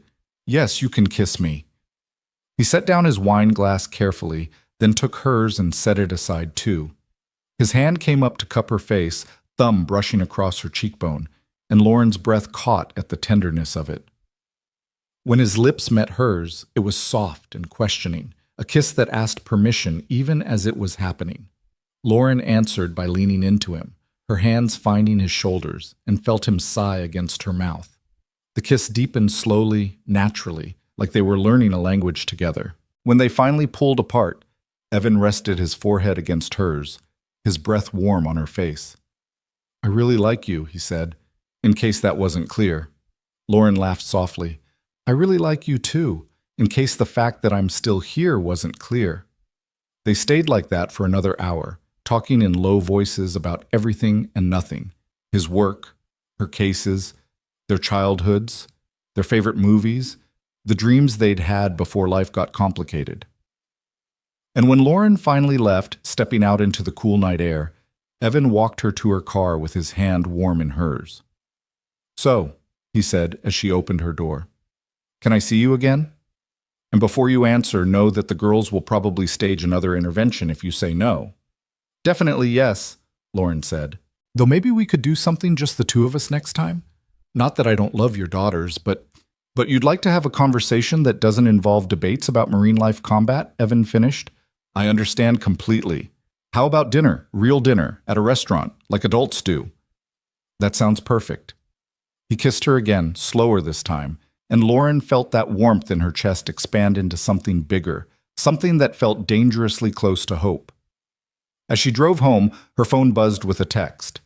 The girls want to know if you like waffles. Apparently you're invited for breakfast next Saturday. No pressure. Lauren smiled, her heart doing complicated things in her chest. She typed back, I love waffles. Tell them I'll be there. His response was immediate. Fair warning, I'm probably going to burn them. I'm counting on it, Lauren replied. The waffles were indeed burned. Not catastrophically, just enough that the edges had that deep brown crispness that spoke of distraction rather than incompetence. Lauren arrived at 9 on Saturday morning to find Evan standing at the stove with a spatula, looking flustered while 3 girls in matching unicorn pajamas cheered him on like he was competing in some kind of culinary Olympics. You can do it, Daddy, Lila shouted. Just don't forget to flip it this time. I never forget to flip, Evan protested, then immediately proved himself wrong by letting the current waffle sit too long. Okay, I sometimes forget to flip. Always, Arya corrected. You always forget. Lauren knocked on the door frame, already smiling. Evan looked up, and his whole face transformed, that shift from harried single father to man who was genuinely happy to see her happening in real time. You came, he said, like he'd half expected her to change her mind. I said I would, Lauren replied, stepping inside. She held up a bag from the local bakery, though I brought backup just in case the waffles situation became critical. Muffins, Nor identified immediately, rushing over. Are they the ones with the crumbly stuff on top? Blueberry with streusel, Lauren confirmed. The woman at the bakery promised they were life-changing. She wasn't wrong, Evan said, abandoning his post at the waffle maker to take the bag from her. His fingers brushed hers deliberately this time, not an accident but a choice. And Lauren felt that flutter again, the one that had been showing up more and more frequently when she was around him. The week between their first dinner and this morning had been filled with texts that started practical and devolved into late-night conversations about nothing important. Evan sent her pictures of the girls' art projects with captions like, "Is this abstract expressionism, or did someone spill paint? Discuss." She responded with photos of her office's terrible coffee machine and the stray cat that had adopted their parking lot. They talked about their days, their frustrations, their small victories. It was easy and comfortable and terrifying in how natural it felt. They'd had their adult dinner on Wednesday, a quiet Italian place where they could actually hear each other talk. Evan had told her about his current project, designing a community center for a neighborhood that desperately needed one. Lauren had shared stories about her cases, the families she was helping piece back together. They'd held hands across the table like teenagers, and when he'd kissed her goodnight in the restaurant parking lot, Lauren had felt something shift inside her, some wall crumbling just a little more. Now, watching him attempt to salvage breakfast while his daughters offered contradictory advice, Lauren felt that shift continue. This was what she'd been missing, she realized. Not perfection. Not someone who had it all figured out, but someone who tried, who showed up, who burned waffles and laughed about it and kept going anyway. "Okay, everyone to the table," Evan announced, carrying a plate stacked with slightly too dark waffles. "And before anyone comments, yes, they're a little crispy. It builds character." "That's what you always say," Lila said, but she was grinning as she climbed into her chair. They ate at the kitchen table again. Apparently the blanket fort was a permanent fixture now, and Lauren found herself falling into the rhythm of their breakfast conversation. The girls talked over each other, sharing dreams and plans and elaborate stories about their week at school. Arya had a science project due about planets and was considering building Saturn out of paper mache. Nora had finally mastered her times tables and wanted everyone to know it. Lila had been chosen to feed the class hamster over winter break and was treating this responsibility like a presidential appointment. "We have to make a schedule," Lila explained seriously, syrup on her chin. "So Mr. Whiskers gets food at the same time every day. Routine is important for animals." "Where'd you learn that?" Evan asked. "From you," Lila said matter-of-factly. "You always say routine is important. That's why we have the same bedtime every night and the same breakfast every Saturday." Evan caught Lauren's eye across the table, something vulnerable in his expression. She understood what he wasn't saying, that routine was how he'd survived those early years alone with 3 babies. That structure was what had kept him from falling apart when his ex-wife left. That these small rituals were how he showed his daughters that some things could be counted on even when other things fell through. After breakfast, while Evan tackled the dishes despite Lauren's protests, the girls dragged her outside to see the backyard. It was bigger than she'd expected, with that infamous treehouse visible in an old oak tree, a sandbox that had seen better days, and a garden bed that looked like it had once been ambitious but was now mostly overtaken by weeds. "Daddy planted vegetables last spring," Nora explained, seeing where Lauren was looking. "But then we forgot to water them and everything died except the tomatoes. Tomatoes are apparently indestructible." "Very resilient," Lauren agreed, examining the tangled vines that had indeed survived against all odds. "Can you garden?" Arya asked. "Because Daddy's really bad at it, but he keeps trying." "I'm okay at it," Lauren said. "My mom had a garden when I was growing up. I used to help her." "Had?" Lila caught the past tense immediately. "She passed away when I was in college," Lauren said gently. "Cancer. But I have good memories of working in the garden with her." The girls went quiet for a moment, that particular childhood silence when they're processing something sad and trying to figure out the right response. "That's really sad," Arya said finally. "We're sorry." "Thank you," Lauren said. "It was a long time ago, but I still miss her." "We never met our mom," Nora offered, like she was sharing something equivalent. "Well, we did when we were babies, but we don't remember it. So it's like we never met her." "Do you miss her anyway?" Lauren asked carefully. "Even though you don't remember her?" The girls looked at each other, that silent triplet communication happening again. "Sometimes," Arya admitted, "like at school when they do Mother's Day projects, and everyone else has someone to make cards for. Daddy helps us make cards, but it's not the same." "Or when our friends talk about their moms and we don't have any stories," Lila added. "We just have Daddy stories." "Those are good stories, though," Nora said quickly, like she was worried about being disloyal. "Daddy's the best. We don't need a mom because we have him." But Lauren heard what they weren't saying, that maybe they did want a mom, that maybe there was a space in their lives that their father, as wonderful as he was, couldn't completely fill. It was a complicated thing, this balance between being grateful for what you had and acknowledging what you were missing. "You know what my mom used to tell me?" Lauren said. "She said that families come in all different shapes and sizes. Some families have 2 parents, some have 1, some have grandparents, or aunts and uncles, or foster parents. What makes a family isn't who's there, it's how they love each other." That's what Daddy says too, Arya said softly.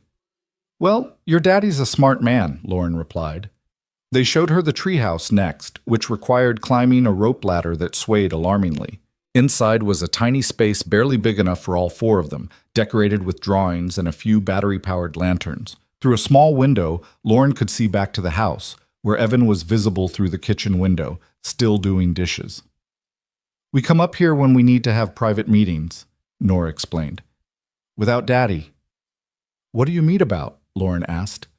The girls exchanged looks again. Lately, Arya said. About you. Lauren's heart did a complicated flip. About me? We're trying to figure out if you're going to stay, Lila said with her characteristic bluntness. Because we really like you and we think Daddy really likes you, but we've liked other people before and they always leave. The pain in those simple words was staggering. Lauren thought about what Evan had told her. 11 failed dates, women who'd decided 3 kids were too much, who'd walked away from this family like they were a burden rather than a gift. I can't promise you anything about forever, Lauren said carefully, honestly. Because life is complicated and sometimes things don't work out even when people try really hard. But I can promise you this. If I ever do leave, it won't be because of you. It won't be because you're too much or too loud or too anything. You 3 are wonderful exactly as you are.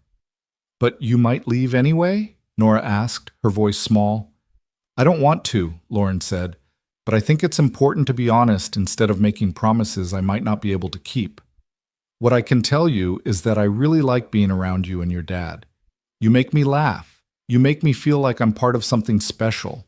And I want to keep feeling that way for as long as possible. Arya studied her face like she was trying to read something written there. You're different than the other ones, she said finally. You don't look scared when we're all talking at once. And you didn't leave even when Daddy burned the waffles. The waffles weren't that bad, Lauren said diplomatically. They were pretty bad, Lila countered, but you ate them anyway. And you brought muffins. That's like really nice.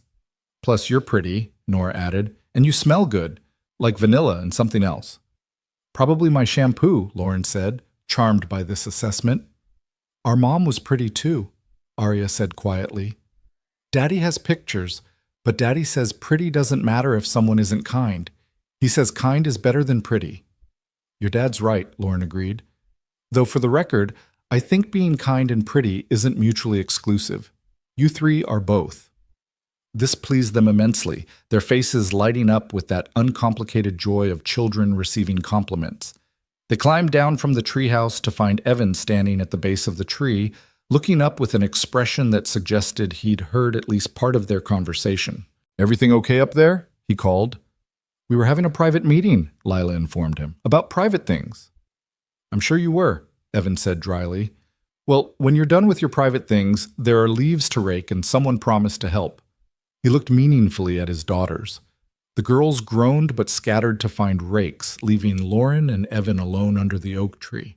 The autumn sun filtered through the remaining leaves, dappling everything gold and amber.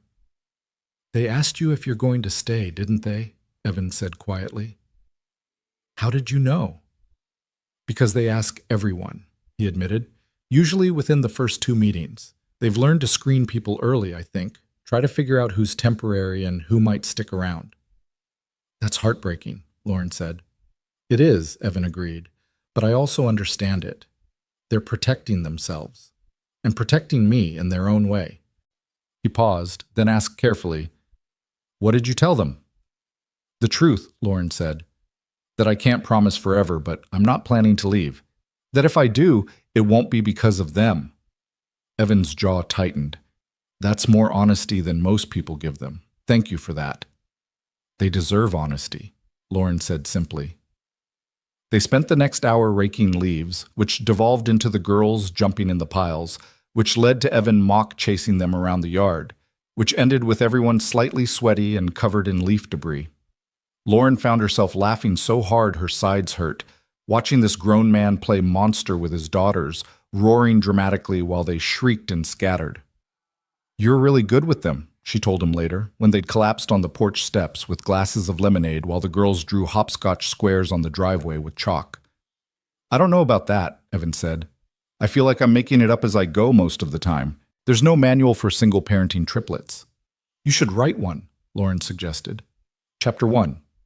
Burn breakfast, build character. He laughed, that wonderful unguarded sound that made her chest feel warm. Chapter 2. When in doubt, let them build a blanket fort. It buys you at least 2 hours of peace. Chapter 3? Lauren prompted. Evan looked at her, his expression softening. Ask for help when you need it, and let people in, even when it's scary. The weight behind those words settled between them. Lauren understood he wasn't just talking about parenting advice anymore. Is it scary? She asked quietly. Letting me in? Terrifying, Evan admitted. Because the girls are already attached to you, I can see it. And if this doesn't work out, I'm not the only one who gets hurt. I know, Lauren said. I'm scared too. I'm scared I'll disappoint them. I'm scared I'll disappoint you. I'm scared I'll mess this up somehow because I've never done this before. The instant family thing. I don't know how to be what you need.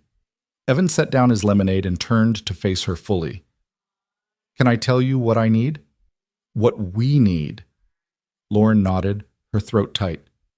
We need someone who shows up, Evan said simply. Someone who doesn't run when things get messy.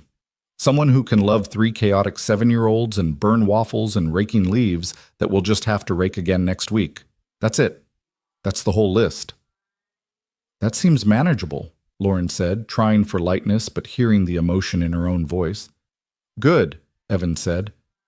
Because you're already doing it. You're already here. He reached for her hand, threading his fingers through hers, and they sat like that on the porch steps while the afternoon sun slanted across the yard and the girls' laughter echoed off the houses around them. Lauren felt something loosen in her chest, some final piece of armor she'd been wearing for 3 years, some protection she was finally willing to set aside. This was what healing looked like, she realized. Not dramatic or sudden, but gradual. Quiet moments on porch steps, burned waffles and honest conversations, children who asked hard questions and adults who tried to answer them truthfully. It was imperfect and uncertain and absolutely terrifying, and it was exactly what she wanted. The following weeks fell into a pattern that felt both new and comfortable. Lauren started coming over more regularly. Wednesday dinners became standing dates. Saturday mornings expanded to include most of Saturday. She met Mrs. Patterson, the babysitter, who looked enormously relieved that Evan had finally found someone who seemed likely to stick around. She helped with homework and learned that each girl had different learning styles. Arya needed quiet and space to think, Nora needed to talk things through, and Lila needed to physically move while she worked. She was there when Arya's science project exploded all over the kitchen, literally exploded, with paper mache and paint everywhere. She helped clean up while Evan tried not to laugh, and Arya cried tears of frustration. Together they rebuilt Saturn better than before, and Lauren learned that sometimes the disasters led to the best results. She was there when Nora lost her first tooth at dinner, blood everywhere, and excitement even more abundant. She helped the tooth fairy remember to actually show up, something Evan had forgotten twice before, leading to elaborate explanations about the tooth fairy's busy schedule. She was there when Lila got sick, just a cold, but the kind that made small children miserable and clingy. She sat with the girl on the couch, watching endless episodes of nature documentaries while Lila dozed against her shoulder, and felt something fierce and protective bloom in her chest. But it wasn't all sweetness and light. There were hard moments too. There was the night Lauren came over for dinner and found Arya angry at her in a way that seemed to come from nowhere. The girl barely spoke, answered questions with single words, and eventually burst out with, "You can't just come in here and act like you're our mom. You're not our mom." The words landed like a slap. Lauren felt Evan tense beside her, ready to intervene, but she held up a hand to stop him. "You're absolutely right," Lauren said calmly, even though her heart was racing. "I'm not your mom. I'm not trying to be your mom. I'm Lauren. And I care about you and your sisters and your dad. But I know I can't replace someone, even someone you never knew." Arya had stared at her, tears streaming down her face, and finally whispered, "What if we forget we're supposed to miss her?" The question broke Lauren's heart. She knelt down to be at Arya's eye level and said gently, "You can miss the idea of her and still let other people into your life. Those things don't cancel each other out. Love doesn't work like that. There's always room for more." It didn't fix everything immediately. Arya was withdrawn for the rest of that evening, and Lauren went home feeling shaken, wondering if she'd said the wrong thing. But Evan texted her later, "She's okay. You're okay. These moments happen. Thank you for not making it about you." And the next time Lauren came over, Arya gave her a drawing she'd made. A family of stick figures under a rainbow. 4 figures, not 3. Lauren was included. There was also the afternoon at the grocery store. Lauren had offered to take the girls shopping while Evan worked on a deadline. It should have been simple. It was decidedly not. Nora wanted the sugary cereal that Evan never bought. Lila decided she was suddenly allergic to everything they usually ate, despite having no allergies. Arya got overwhelmed by the crowds and started crying in the frozen food aisle. Lauren found herself standing there with one sobbing child, one demanding child, and one child attempting to sneak contraband into the cart while she was distracted, and thought, this is what I signed up for. This chaos, this realness. She got them home eventually, no one happy, but everyone alive. And when Evan saw the exhaustion on her face, he just hugged her and said, "Welcome to parenting triplets. Still want to stick around?" "Ask me after I've had wine," Lauren had replied. But she came back. She kept coming back. Through the good days and the hard days, through the moments that felt like maybe this could work, and the moments that felt impossible. She came back because somewhere along the way, these 4 people had become essential to her. Because going home to her quiet apartment started feeling lonely instead of peaceful. Because she'd catch herself thinking, I should tell Evan about this, or the girls would love this, instead of keeping her experiences separate. Maya noticed the change in her. "You're different," her best friend said one night over drinks. "Lighter, somehow. Like you're not carrying around all that weight anymore." "I think I'm healing," Lauren admitted. "I think I'm finally moving past what David did to me." "Because of Evan?" Maya asked. "Because of all of them," Lauren corrected. "The girls remind me every day that family is about choice, not biology. Evan reminds me that some people actually do stay. And together, they're teaching me that maybe I'm worthy of being chosen, even with all my complications." "You always were worthy," Maya said firmly. "You just needed to believe it." "Yeah," Lauren agreed softly. "I think I'm starting to." One evening in late October, Lauren arrived at the house to find Evan in the kitchen, visibly upset. The girls were in the living room, quieter than usual, playing with unusual solemnity. "What's wrong?" Lauren asked immediately. Evan handed her his phone open to an email. It was from Melissa, his ex-wife. Lauren skimmed it quickly, her heart sinking with each line. "Evan, I'm reaching out because I've been thinking a lot about the girls lately. I made a mistake leaving the way I did. I'd like to see them, maybe start having regular visits. I know I don't have legal custody, but I am still their mother. They deserve to know me. Please consider it. Melissa." "When did this come?" Lauren asked. "An hour ago," Evan said. His hands were shaking slightly. "It's been 3 years since she left. 3 years of nothing but birthday cards that show up late, if they show up at all. And now suddenly she wants to be involved? What are you going to do?" Evan ran his hands through his hair. That gesture she'd learned meant he was stressed. "I don't know. Part of me wants to tell her to go to hell. She doesn't get to walk in and out whenever it's convenient for her. But the other part knows the girls might want to know their mother," Lauren finished gently. "Yeah," Evan said heavily. He looked at her with something desperate in his eyes. "What do I do, Lauren? How do I protect them from this?" Lauren thought about all the cases she'd handled, all the families navigating complicated custody situations, and absent parents who suddenly reappeared. She thought about the law, about parental rights and children's best interests, but mostly she thought about 3 little girls in the living room who'd already been abandoned once. "You tell them the truth," Lauren said finally, "age-appropriate truth, but truth. And then you let them help decide, in whatever way 7-year-olds can decide. Because trying to protect them by keeping it secret will only hurt them more later." "You sound like a lawyer," Evan said, but there was affection in it. "I am a lawyer," Lauren reminded him, "and I've seen this play out dozens of times. Kids always find out eventually. Better they hear it from you, in a way you can control." Evan pulled her into a hug, his face buried against her shoulder. "I don't know what I did to deserve you showing up in my life," he said, muffled against her sweater. "You raised 3 brave little girls who weren't afraid to take a risk," Lauren replied, holding him tight. That's what you did. They told the girls together that evening after dinner. Evan sat them down in the living room and explained as gently as possible that their mother had reached out and wanted to see them. The reactions were predictably mixed and complicated. Arya asked immediately, "Does she want to stay this time?"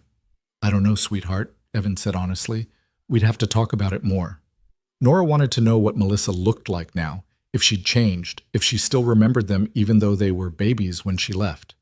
Lila, surprisingly, was the most direct. Why did she leave if she's just going to come back? It was the question they were all thinking. Evan struggled for an answer, and Lauren found herself speaking up. "Sometimes adults make really hard choices," she said carefully. "Choices that don't make sense to kids, or even to other adults. Your mom chose to follow her dream, and your dad chose to stay with you. Those were their choices. But people can change their minds. People can realize they made mistakes." "Did you make a mistake?" Lila asked, turning to look at Lauren directly. "When you chose to come to the cafe that night?" The question hung in the air. Lauren felt Evan's eyes on her, felt the weight of what her answer would mean. "No," Lauren said firmly. "That was the best choice I've made in a long time." Arya started crying then, not loud, just silent tears running down her cheeks. "What if she takes us away from Daddy? What if she decides she wants us back?" "That's not going to happen," Evan said immediately, pulling her into his lap. "I have full custody. Nobody's taking you anywhere. This would just be visits, if we decide to do them at all, and we'll decide together, all of us." "Even Lauren?" Nora asked. "Does Lauren get to help decide?" Evan looked at Lauren, a question in his eyes. "If you want my help," Lauren said carefully, "I'm here. But this is your family, your decision." "Your family too," Lila said with her characteristic bluntness. "You're here all the time. You help with homework. You know we like the purple toothpaste better than the blue kind. That makes you family." Lauren felt tears prick her own eyes. Evan reached for her hand, squeezing tight. "Lila's right," he said quietly. "You're family. So yes, you get a say in this."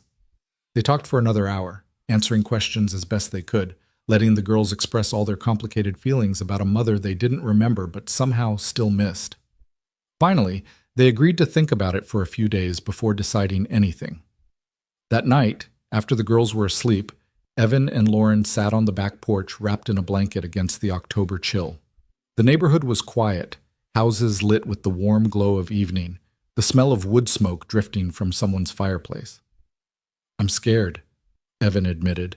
"Scared she'll hurt them, scared she'll disappoint them, scared they'll love her and choose her over me."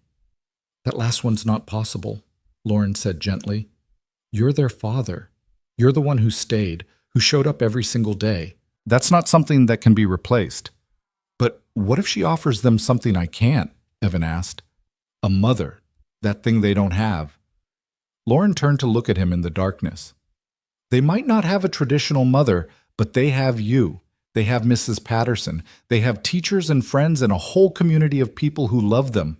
She paused, then added quietly, "And they have me, for whatever that's worth." Evan's hand found hers under the blanket. "That's worth everything," he said. "You know that, right? You showing up, staying, being part of this? It's worth everything." "I love them," Lauren heard herself say, the words emerging before she'd consciously decided to speak them. "I love your daughters. I didn't plan to, didn't expect to, but somewhere along the way between burned waffles and blanket forts and grocery store meltdowns, I fell in love with them." Evan went very still. "Lauren, and I love you too," she continued, feeling like she was jumping off a cliff but unable to stop. "I love the way you parent, the way you show up, the way you're terrified of making mistakes but keep trying anyway. I love that you read 3 bedtime stories instead of 1, and that you learn to braid hair from YouTube, and that you cry at sad movies. I love all of it." For a long moment, Evan didn't respond.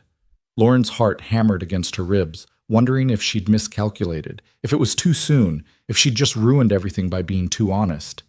Then Evan pulled her close, so close she could feel his heartbeat against her cheek, and whispered into her hair, "I love you too. God, Lauren, I've been in love with you since you stayed that night at the cafe, since you listened to my daughters and saw past the chaos, and decided we were worth taking a chance on. They sat like that for a long time, holding each other, letting the words settle. It wasn't a fairy tale moment. It was better. It was real. It was choosing each other with full knowledge of all the complications and difficulties that came with that choice. "What are we going to do about Melissa?" Lauren finally asked. "We're going to handle it," Evan said firmly. "Together, as a family, because that's what we are now, isn't it?" "Yeah," Lauren said softly, feeling something click into place in her chest. Some piece that had been missing for so long finally finding its home. "Yeah, I think we are." The decision about Melissa took 3 weeks to make. 3 weeks that felt simultaneously too long and not long enough. Lauren watched as Evan struggled with it, saw him lose sleep over it, witnessed him draft and delete dozens of responses to that email. The girls asked questions sporadically, usually at bedtime when big thoughts seemed to surface most easily. They wanted to know if their mother would remember them, if she'd changed, if she was sorry for leaving. Evan answered what he could and admitted when he didn't know, and Lauren loved him even more for his honesty. Finally, on a gray November afternoon, they decided together. Yes, Melissa could visit, but it would be supervised, on their terms, at a neutral location, and if the girls seemed uncomfortable at any point, it would stop immediately. No exceptions. Evan sent the email with Lauren sitting beside him on the couch, her hand on his knee for support. His finger hovered over the send button for a long moment before he pressed it. "Done," he said, exhaling like he'd been holding his breath. "God help us." "You're doing the right thing," Lauren said, even though she wasn't entirely sure that was true, but the girls deserved the chance to know their mother, even if that mother had made terrible choices. Everyone deserved a chance at redemption, didn't they? Melissa's response came within hours, effusive with gratitude and promises. They set a date for 2 weeks out, December 1st, at a family-friendly restaurant near the park. Neutral territory, witnesses around, easy escape routes if needed. Lauren helped Evan plan it like they were preparing for battle, which in some ways they were. But in the meantime, life continued. And life with the Grant family, Lauren was learning, never paused for anything. There was Thanksgiving, which Lauren spent entirely with them. She'd expected to feel like an intruder on their family traditions, but instead found herself seamlessly incorporated into everything. She helped the girls make place cards with elaborate drawings for each person. She assisted Evan with a turkey that he swore he knew how to cook, but clearly didn't, consulting YouTube videos frantically while Lauren pretended not to notice the minor kitchen disasters happening around them. She sat at their table and felt the warmth of being chosen, of being wanted, of being home. "What are you thankful for?" had been the question around the table, each person sharing. The girls went first. Aria was thankful for her new telescope that Evan had somehow scripted and saved for. Nora was thankful for her teacher who let her talk as much as she wanted during show and tell. Lila was thankful for Mr. Whiskers, the class hamster, who she'd successfully kept alive for 3 days so far. When it was Lauren's turn, she looked around the table at these 4 people who'd somehow become her entire world in just a few months and said simply, "I'm thankful that 3 brave girls decided to crash my blind date and that their father was brave enough to show up anyway." Evan's eyes went suspiciously bright. His own answer, when it came, was directed at Lauren. "I'm thankful for second chances and people who stay." The girls made gagging noises at the mushiness of it all, but they were grinning. December arrived with the first real cold snap of the season. Lauren found herself spending more nights at the Grant house than at her own apartment, her toothbrush taking up residence in the bathroom, her clothes gradually migrating into Evan's closet. They didn't talk about what it meant, this slow merging of lives. It just happened naturally, inevitably, like water finding its level. She was there the night Lila had a nightmare about the upcoming visit with Melissa. Lauren heard the crying first. She was a lighter sleeper than Evan, and slipped out of bed to go to the girls' room. She found Lila sitting up in bed, tears streaming down her face, trying not to wake her sisters. "What if she doesn't like us?" Lila whispered when Lauren sat beside her. "What if we're not good enough, and that's why she left?" Lauren's heart cracked. "Oh, sweetheart, that's not how it works. Your mother leaving had nothing to do with whether you were good enough. You were babies, perfect, wonderful babies. Her leaving was about her, not about you. But what if we're different now, and she still doesn't want to stay? Lauren pulled the little girl into her lap, smoothing her hair. Then that will still be about her, not about you.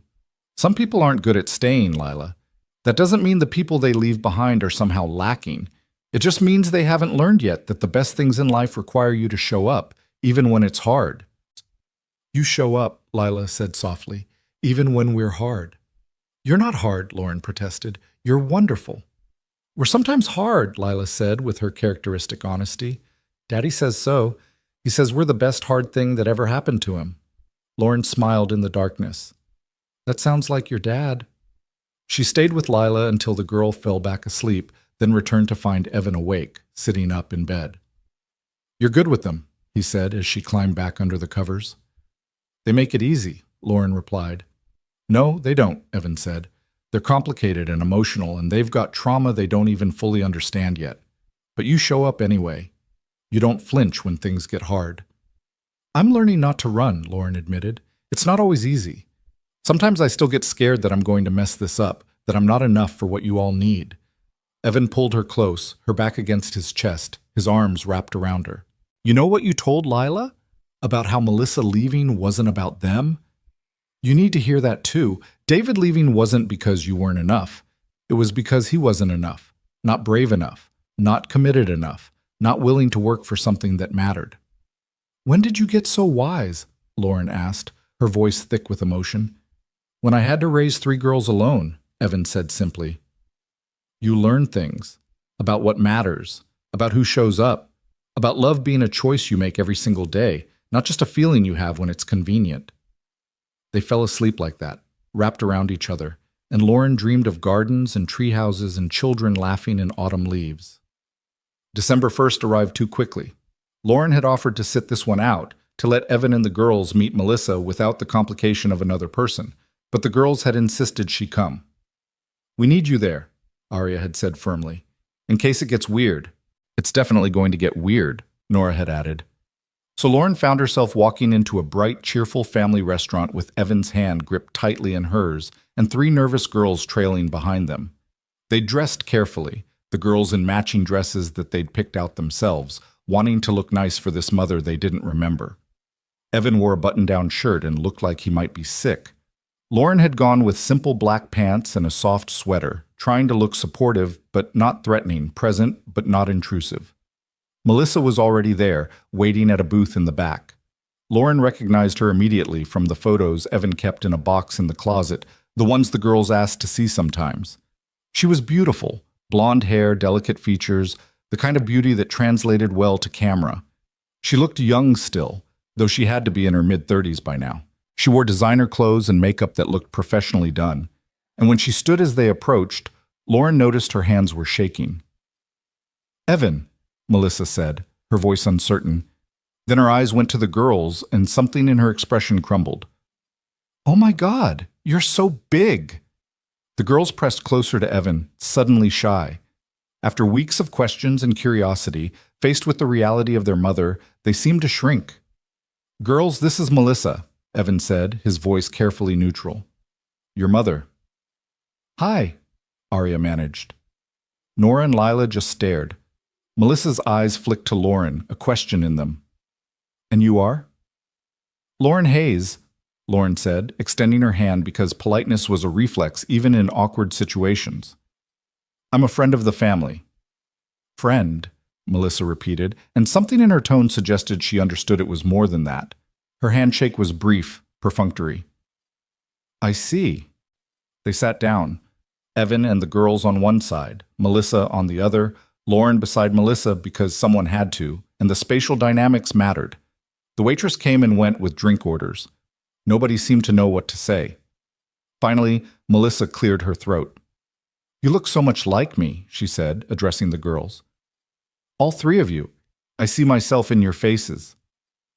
We have Daddy's eyes, Lila pointed out. Blue like the sky. Yes, Melissa agreed. That's true. But your hair, your features, those are from me. There was something in the way she said it that bothered Lauren, something proprietary, like she was claiming ownership of these children she'd abandoned. Lauren felt Evan tense beside her. They have your hair, Evan said evenly, but they have their own personalities, their own interests, their own lives that they've built. Of course, Melissa said quickly. I didn't mean... She stopped, started again. Can you tell me about yourselves? What do you like? What are you interested in? The girls looked at each other, that silent communication happening. Then Arya, always the bravest, started talking about her love of astronomy, about the telescope she'd gotten for her birthday, about how she wanted to be an astronaut someday. Nora chimed in about her rock collection, about the different types of minerals she'd learned to identify. Lila talked about art class, about the painting she'd done that was hanging in the school hallway. Melissa listened, nodding, smiling, saying all the right things. But Lauren, who'd spent months learning to read these girls, noticed what Melissa didn't. She noticed that Arya's hands were twisting her napkin under the table, that Nora kept glancing at Evan for reassurance, that Lila's voice got higher the way it did when she was nervous.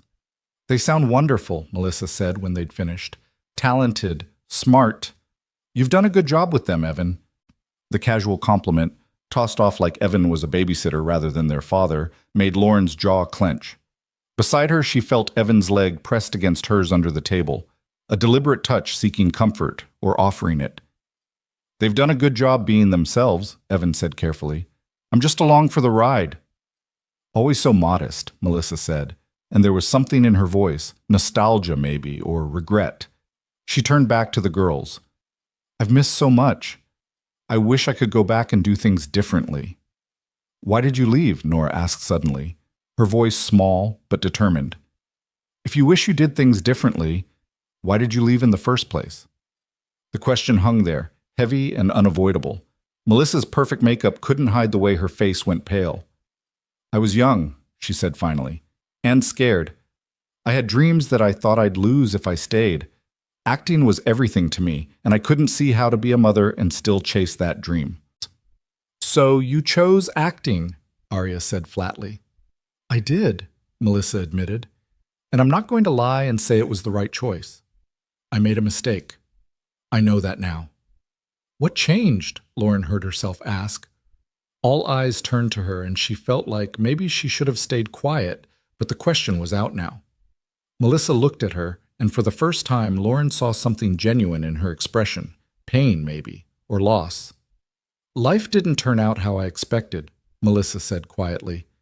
The career didn't happen the way I thought it would.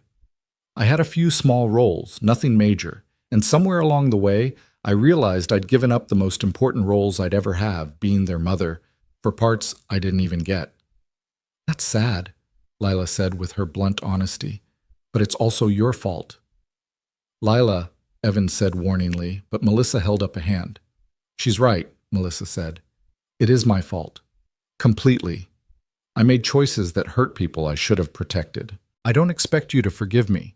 I just hope maybe we can start to know each other, if you want to. The girls looked at Evan, seeking guidance. He took a breath, clearly choosing his words carefully. That's up to you three, he said. This is your decision. No pressure either way. If you want to get to know Melissa, we can arrange that. If you don't, that's okay too. More silent triplet communication.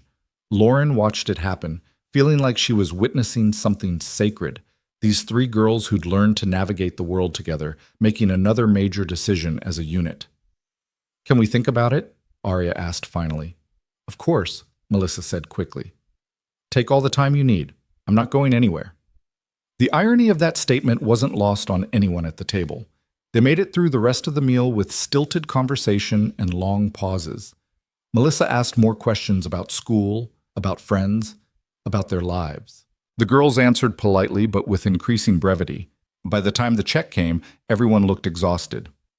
Outside the restaurant, Melissa lingered, clearly reluctant to leave. Can I hug you? She asked the girls. Would that be okay? The girls looked at each other again, then at Evan, then back at Melissa. Finally, Arya stepped forward stiffly.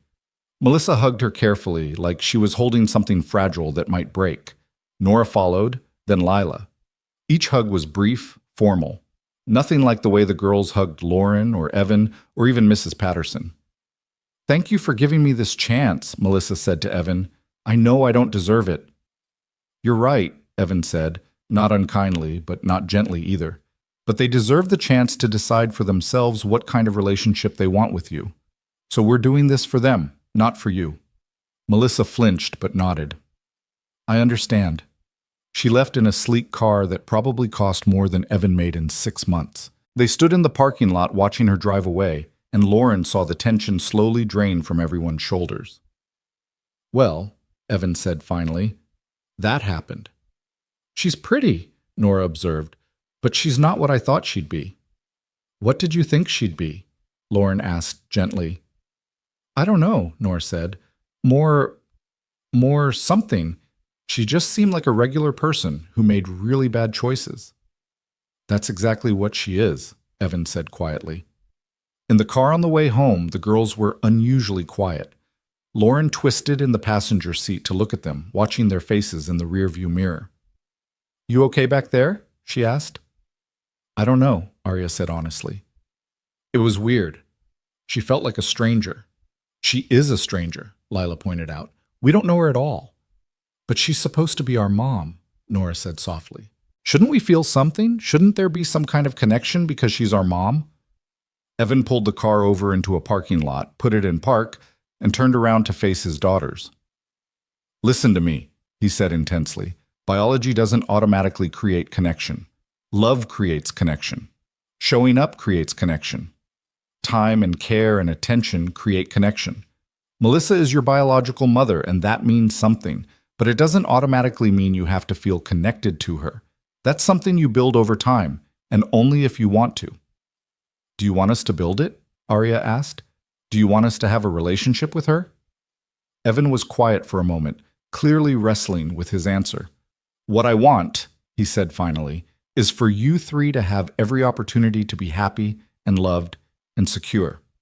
If having a relationship with Melissa contributes to that, then yes, I want you to have it. But if it doesn't, if it makes you unhappy or confused or hurts you in any way, then no.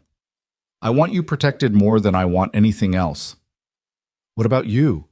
Lila asked. "Will it hurt you if we love her?" "Oh, baby," Evan said, his voice breaking slightly. "You can't hurt me by loving someone. Love doesn't work like that. There's not a limited amount. You loving her, if you choose to, doesn't mean you love me less. Hearts don't have a maximum capacity." Lauren felt tears sliding down her cheeks, watching this man she loved navigate this impossible situation with such grace and honesty. "What about Lauren?" Nora asked, and suddenly all eyes were on her. "Where does she fit?" "Where do you want her to fit?" Evan asked carefully.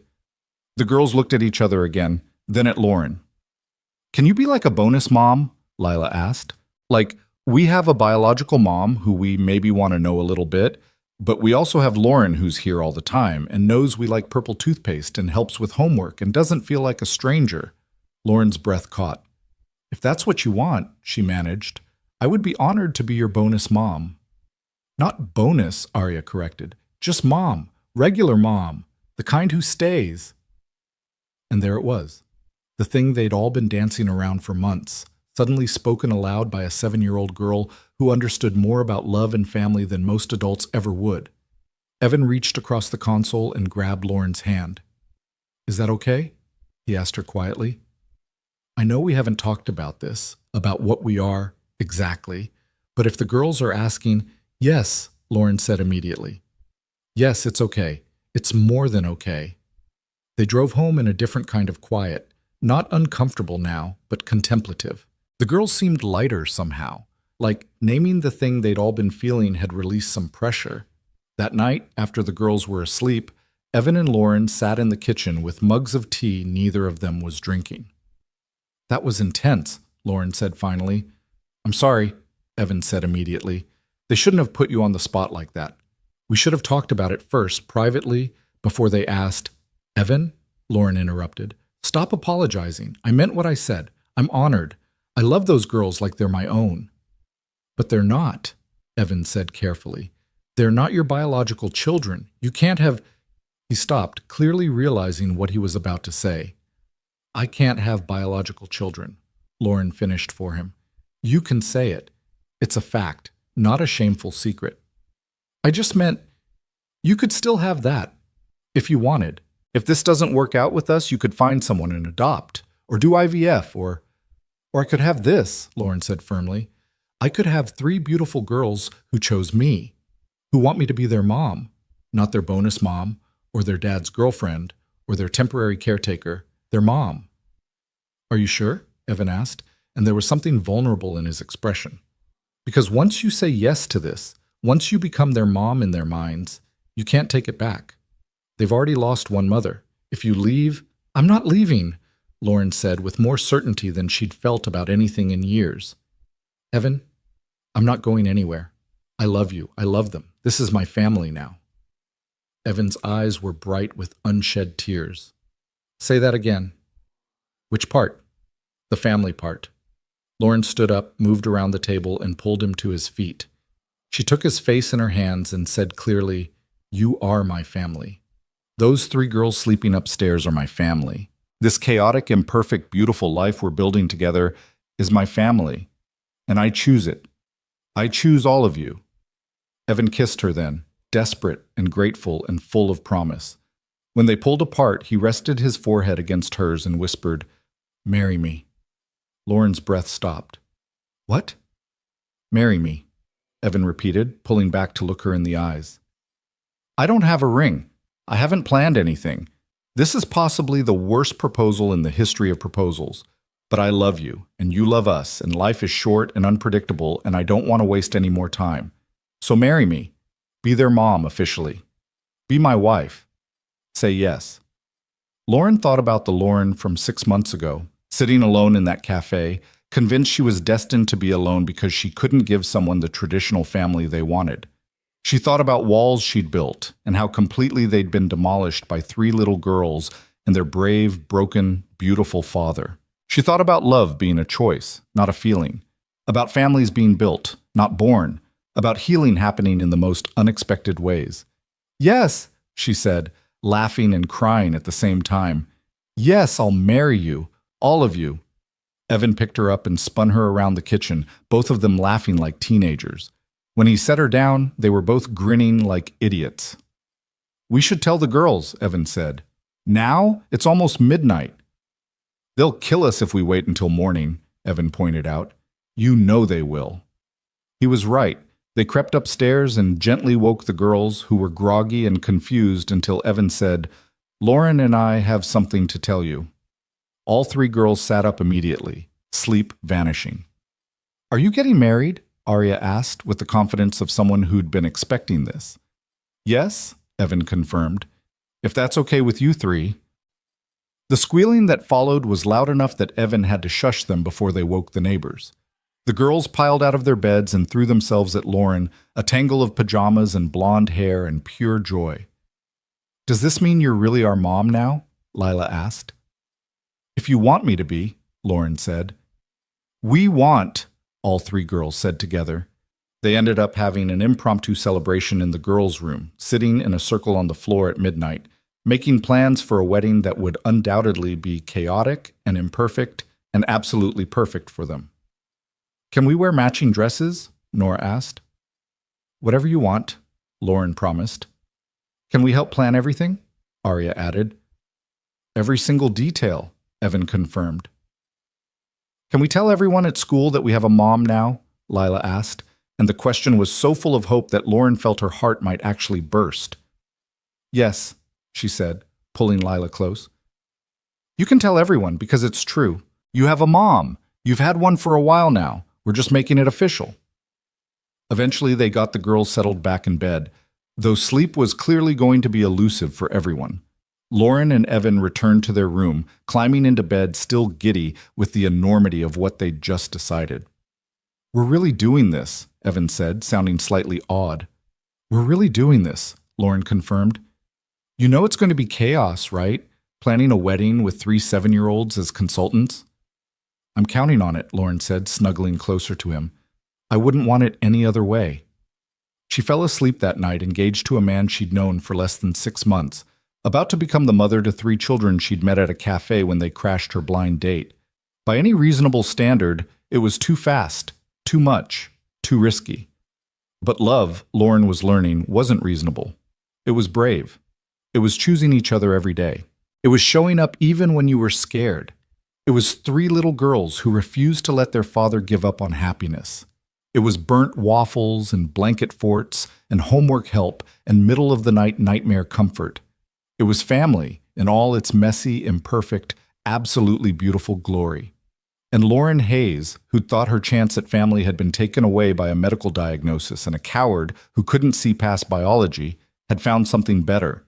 She'd found a family that chose her, that wanted her, that needed her just as much as she needed them. She'd found home. Morning came too early and not early enough. Lauren woke to find the bed beside her empty and voices drifting up from downstairs, excited, conspiratorial whispers punctuated by giggles. She smiled into her pillow, knowing exactly what was happening. The girls were planning, probably dragging their father into whatever elaborate schemes 7-year-olds could devise for a wedding. When she made her way downstairs in one of Evan's old college sweatshirts, she found organized chaos in the kitchen. The table was covered in construction paper, markers, glitter, so much glitter, and what appeared to be the beginnings of invitation designs.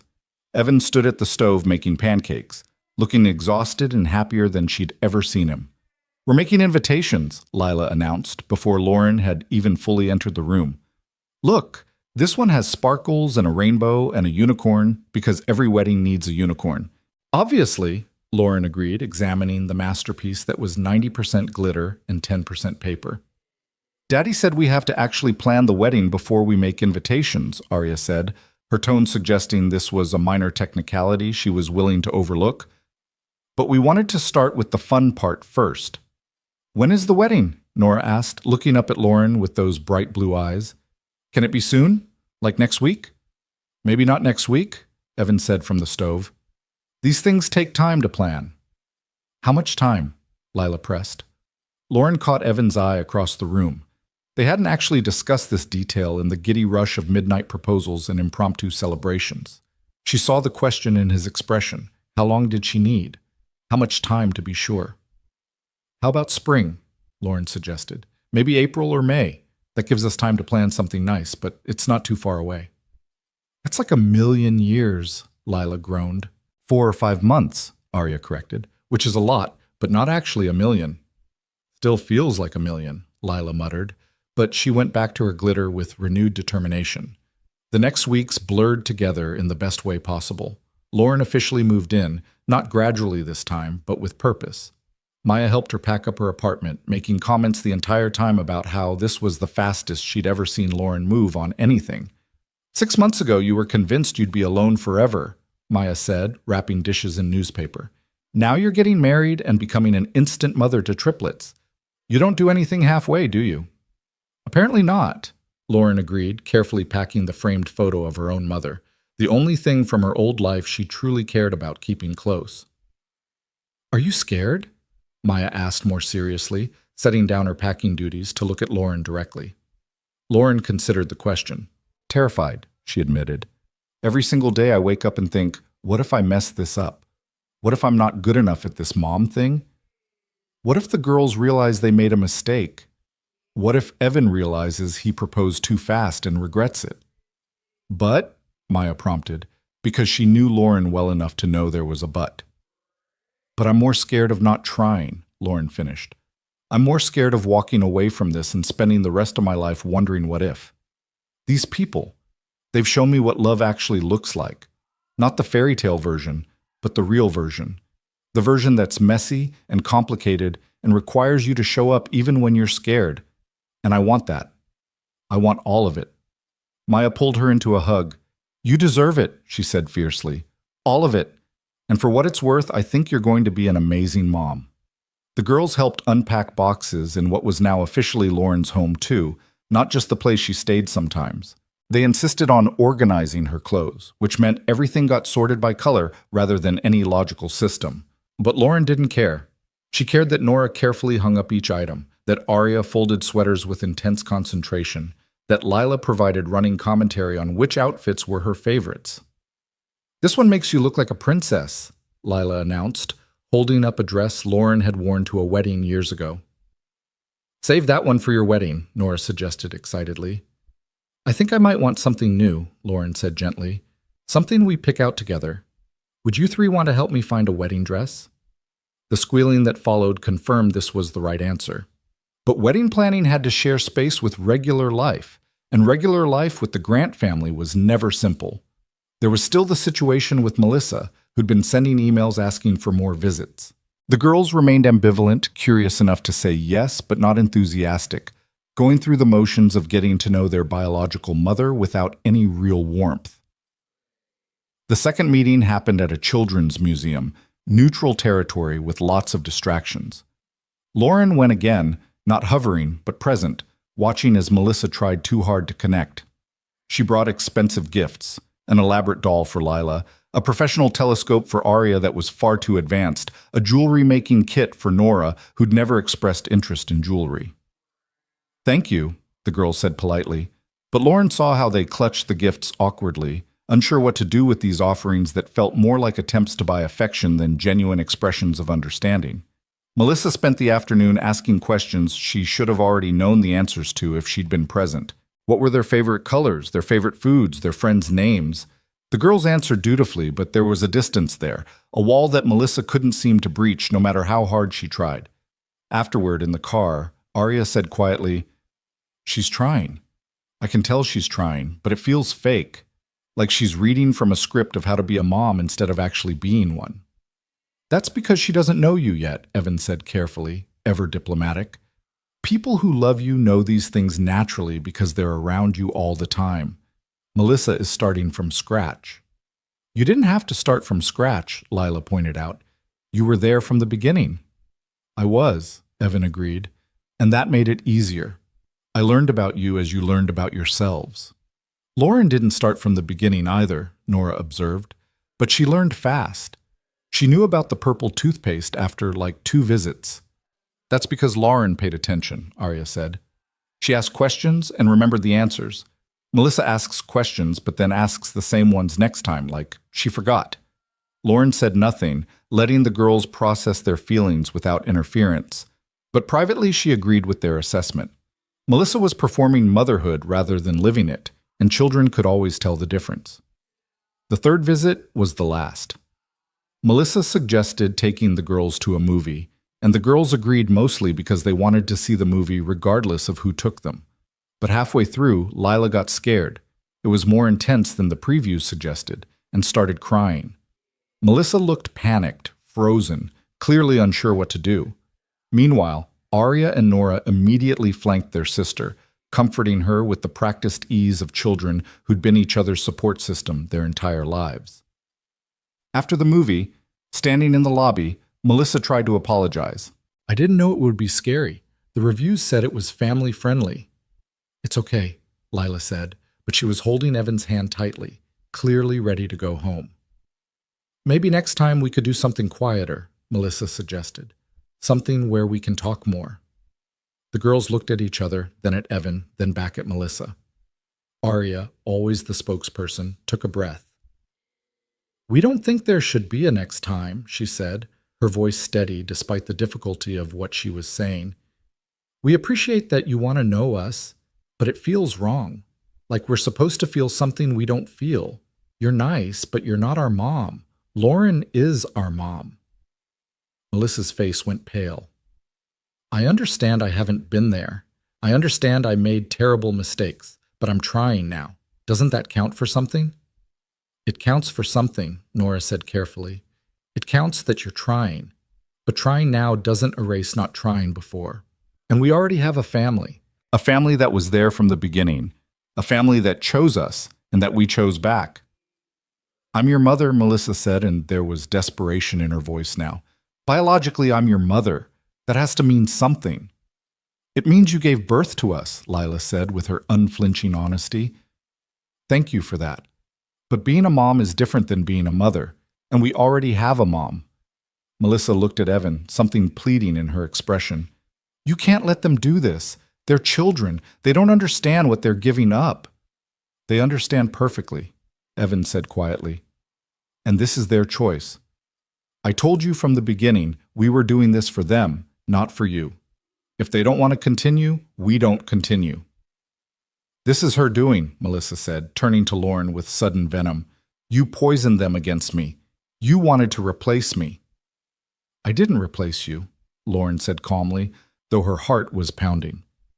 "You were already gone. I just showed up and stayed." Melissa looked like she might argue more, but something in the girls' unified front stopped her. They stood together, three identical expressions of polite but firm rejection, and even their biological mother could see there was no breaking through. "I'm sorry you feel this way," Melissa said finally, her voice cold now. "I hope someday you'll understand what you're turning down." "We understand perfectly," Arya repeated. "We're turning down someone who left and wants back in on her terms. We're choosing the people who were always there." Melissa left without saying goodbye. The girls watched her go with expressions that were more relieved than sad, and Lauren understood that sometimes closure looked like choosing who got to stay in your story. In the car afterward, nobody spoke for a long time. Then Lila said softly, "Are we bad people for not wanting to know her?" "No," Lauren and Evan said simultaneously. "You're not bad people," Lauren continued. "You're people who know what you need and what you don't. That's not cruel. That's healthy." "Will she be sad?" Nora asked. "Probably," Evan admitted. "But that's not your responsibility. You don't owe her a relationship just because she regrets her choices. You get to decide who gets to be close to you." "We choose you," Arya said, looking at Lauren. "We choose you to be our mom. Is that still okay?" "That's more than okay," Lauren said, her voice thick with emotion. "That's everything." They didn't hear from Melissa again. Lauren wondered sometimes if she'd gone back to California, back to chasing whatever dream she'd sacrificed her family for. But mostly she didn't think about it. She was too busy living the life they were building together. December rolled into January. Wedding plans kicked into high gear, complicated by the fact that three 7-year-olds had very strong opinions about every single detail. They wanted a rainbow cake, not rainbow frosting, but actual rainbow layers inside. They wanted flower girl dresses that matched each other, but were different from everyone else's. They wanted the ceremony to include a part where they got to say something too, because, as Lila pointed out, they were becoming a family together, not just Evan and Lauren. "What would you want to say?" Lauren asked one evening while they worked on wedding planning, spread out across the living room floor with magazines and fabric samples and approximately 7 different shades of pink that all looked identical to Lauren but were apparently vastly different to Nora. The girls thought about it seriously. "I want to say thank you for choosing us," Arya said finally. "Because you could have run away like lots of people did, but you stayed." "I want to say thank you for making Daddy happy," Nora added. "Because he was sad before. Not all the time sad, but sometimes sad. And now he's not." I want to say thank you for knowing about the purple toothpaste," Lila said, making everyone laugh. "And for being patient when we're annoying, and for loving us even though we're a lot." "You're not too much," Lauren said firmly, pulling Lila into her lap. "You're exactly enough, all 3 of you." The wedding dress shopping trip was everything Lauren could have hoped for and slightly more chaotic. The girls had opinions, so many opinions, about what Lauren should wear. Too puffy, not puffy enough, wrong shade of white, right shade but wrong style. The saleswoman at the bridal shop looked overwhelmed within 15 minutes, but then Lauren tried on a dress, simple, elegant, with delicate lace on the sleeves, and when she stepped out of the dressing room, all 3 girls went quiet. "That's the one," Arya breathed. "You look like a princess," Nora agreed, "but like a real princess, not a cartoon one." "You look like you," Lila said simply, "but fancier." Lauren looked at herself in the mirror, flanked by 3 little girls in their regular clothes, and felt tears well up. This was her family, these girls who'd crashed her blind date and demanded she give their father a chance. This man who'd shown her what it meant to stay, to choose love every single day, even when it was hard. "This is the one," she agreed. Maya, who'd accompanied them on this expedition, wiped at her own eyes. "You're going to be a beautiful bride," she said. "Your mom would be so proud." Lauren thought about her mother, about the garden they'd tended together, about the lessons she'd learned about love and patience and showing up. She wished her mom could be here for this, could meet Evan and the girls, could see that her daughter had finally found her place. "I think she would be too," Lauren said softly. The girls found their own dresses, matching in style, but each in a different shade of their favorite colors. Arya chose deep purple, Nora picked blue, and Lila selected yellow. They looked beautiful and unique and perfectly themselves. February brought Valentine's Day, which the girls insisted on celebrating with homemade cards and slightly burned cookies they'd attempted to make themselves. Lauren came home from work to find the kitchen covered in flour and chocolate chips, 3 guilty-looking girls, and Evan attempting damage control. "We wanted to surprise you," Arya explained.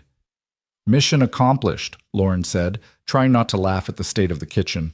The cookies were terrible, somehow both burned and underdone, but Lauren ate 3 of them and declared them the best cookies she'd ever had. Because that's what you did when you loved people. You appreciated their efforts even when the results were disasters. March arrived with rain and the first hints of spring. The wedding was scheduled for April 15th, Tax Day, which Evan joked was appropriate since love was both a calculated risk and potentially expensive. Lauren had officially taken on her role as the girl's mother in every way that mattered, except legally. That would come after the wedding, when they'd begin the adoption process. Her law firm had been supportive, adjusting her schedule so she could be there for school pickups and dance recitals, and the million small things that being a parent required. Some of her colleagues looked at her like she was crazy, taking on 3 kids at once, marrying someone she'd known for less than a year. But Lauren had learned to stop caring what other people thought. She knew what made sense for her life, for her heart. 2 weeks before the wedding, Evan's mother arrived from Florida, where she'd retired 5 years earlier. Margaret Grant was everything Lauren hoped she'd be. Warm, funny, capable of keeping up with her granddaughter's energy, and openly delighted that her son had found someone. "I was worried about him," Margaret confided to Lauren one afternoon while they worked on wedding favors. The girls were at school, and Evan was at work, leaving them with rare quiet time. After Melissa left, he shut down for a while. Oh, he functioned. He took care of the girls beautifully, but there was this light in him that went out. I hadn't seen it again until he called to tell me about you. "He's an amazing father," Lauren said. "He is," Margaret agreed, "but he's also a man who deserves to be loved, who deserves a partner. I'm glad he found you. Or rather, I'm glad my granddaughters orchestrated a blind date ambush that brought you together." Lauren laughed. "They're very determined when they want something." "They get that from their father," Margaret said. "And apparently from you, too. My son tells me you're a family lawyer, that you fight for families in difficult situations." "I try," Lauren said. "I believe everyone deserves a family that chooses them, that fights for them. Biological or chosen, it doesn't matter. What matters is the commitment." Margaret reached over and squeezed Lauren's hand. "You're going to be a wonderful addition to this family, and for what it's worth, I think you already are." The night before the wedding, following tradition, Lauren stayed at Maya's apartment. The girls protested this separation. They'd gotten used to Lauren being there every night, but accepted it with the understanding that traditions were important even when they were inconvenient. "You'll see her tomorrow," Evan assured them as Lauren packed her overnight bag. "And then she'll be here forever." "Promise?" Lila asked Lauren directly. "Promise," Lauren said firmly. "Tomorrow I become your mom officially, and moms don't leave." At Maya's apartment, surrounded by wedding dress preparations and last-minute details, Lauren felt the reality of what was about to happen settle over her. Tomorrow she was getting married. Tomorrow she was becoming a wife and a mother simultaneously. Tomorrow her entire life was changing in ways she couldn't even fully comprehend yet. "Having second thoughts?" Maya asked, watching her friend's face. "Not even a little," Lauren said immediately. "More like, first thoughts? Final thoughts? I'm just taking it all in. 6 months ago, I was alone and convinced I'd always be alone. And tomorrow, I'm marrying a man I love desperately and becoming the mother to 3 incredible little girls who chose me. How did this happen?" "You let it happen," Maya said simply. "You let down your walls. You took a risk. You stayed even when you were scared." "Best decision I ever made," Lauren said. "Second best," Maya corrected. "The best decision was that first night at the cafe when 3 random kids showed up and you didn't immediately run away screaming." Lauren laughed. "That's fair." That was a pretty pivotal moment. She slept fitfully that night, dreams mixing with waking thoughts until her alarm went off at 7. Her wedding day had arrived. The ceremony was at Rosewood Cafe. Where else could it be? They'd rented out the entire place for the afternoon, decorated it with spring flowers and twinkling lights. It was small, intimate, just close friends and family. Lauren's father had passed away years ago, so Maya would walk her down the aisle. The girls would stand with them, part of the ceremony rather than just witnesses to it. Lauren was getting ready in the cafe's back room when she heard a soft knock. "Come in," she called, expecting Maya. Instead, 3 little girls in their colorful dresses peeked around the door. "We're not supposed to see you yet," Arya said, "but we made you something and we wanted to give it to you before." They filed in, holding something carefully. It was a card, handmade, covered in their trademark excessive glitter. On the front, in careful lettering, it said, "To our mom." Lauren's vision blurred immediately. "You made this?" "Open it," Nora urged. Inside, each girl had written a message in their distinctive handwriting. Arya's was neat and precise. "Thank you for staying. Thank you for choosing us. Thank you for making our family complete." Nora's was enthusiastic and slightly messy. "We love you so much. You're the best mom ever. Today is the best day." Lila's was shortest, but hit hardest. "You're the mom we always wanted. Love, Lila."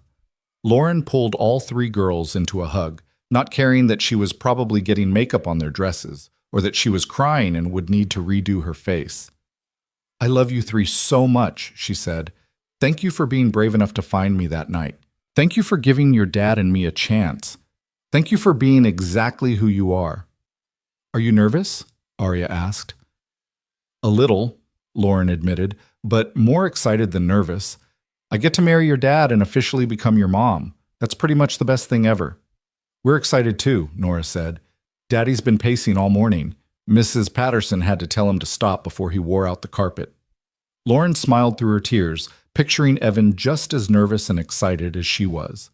The girls left to take their places, and Maya came in to help Lauren finish getting ready.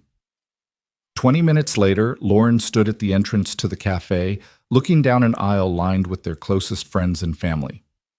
At the end, Evan waited with the officiant, looking impossibly handsome in his dark suit, his eyes already shining with emotion. The girls stood beside him, each holding a small bouquet, their faces lit with joy. The ceremony was simple and perfect. Evan's vows made Lauren cry. He talked about burned pancakes and blind dates and 3 brave little girls who'd taught him that love was worth the risk.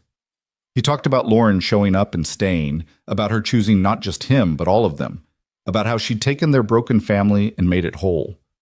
Lauren's vows were probably incoherent through her tears, but she managed to say what mattered, that Evan had shown her what real love looked like, that his daughters had reminded her that family was about choice, that she'd spent 3 years believing she wasn't enough until 4 people proved her wrong. Then came the part the girls had requested. The officiant invited them forward, and they stood between Evan and Lauren, forming a circle. "We want to make promises too," Arya said, her voice clear and confident, "because we're becoming a family together." "I promise to listen when you talk," Nora said, "and to remember the important stuff like purple toothpaste and how you like your coffee." "I promise to be patient," Lila added, "even when you make mistakes, because everyone makes mistakes, and that's okay." "And we all promise to love you forever," Arya finished, "because that's what families do. They stay." There wasn't a dry eye in the cafe. The officiant, slightly choked up himself, completed the ceremony. When he said, "You may kiss the bride," the girls cheered so loudly that several guests laughed. The reception was everything a wedding should be: good food, terrible dancing, speeches that were both heartfelt and slightly embarrassing.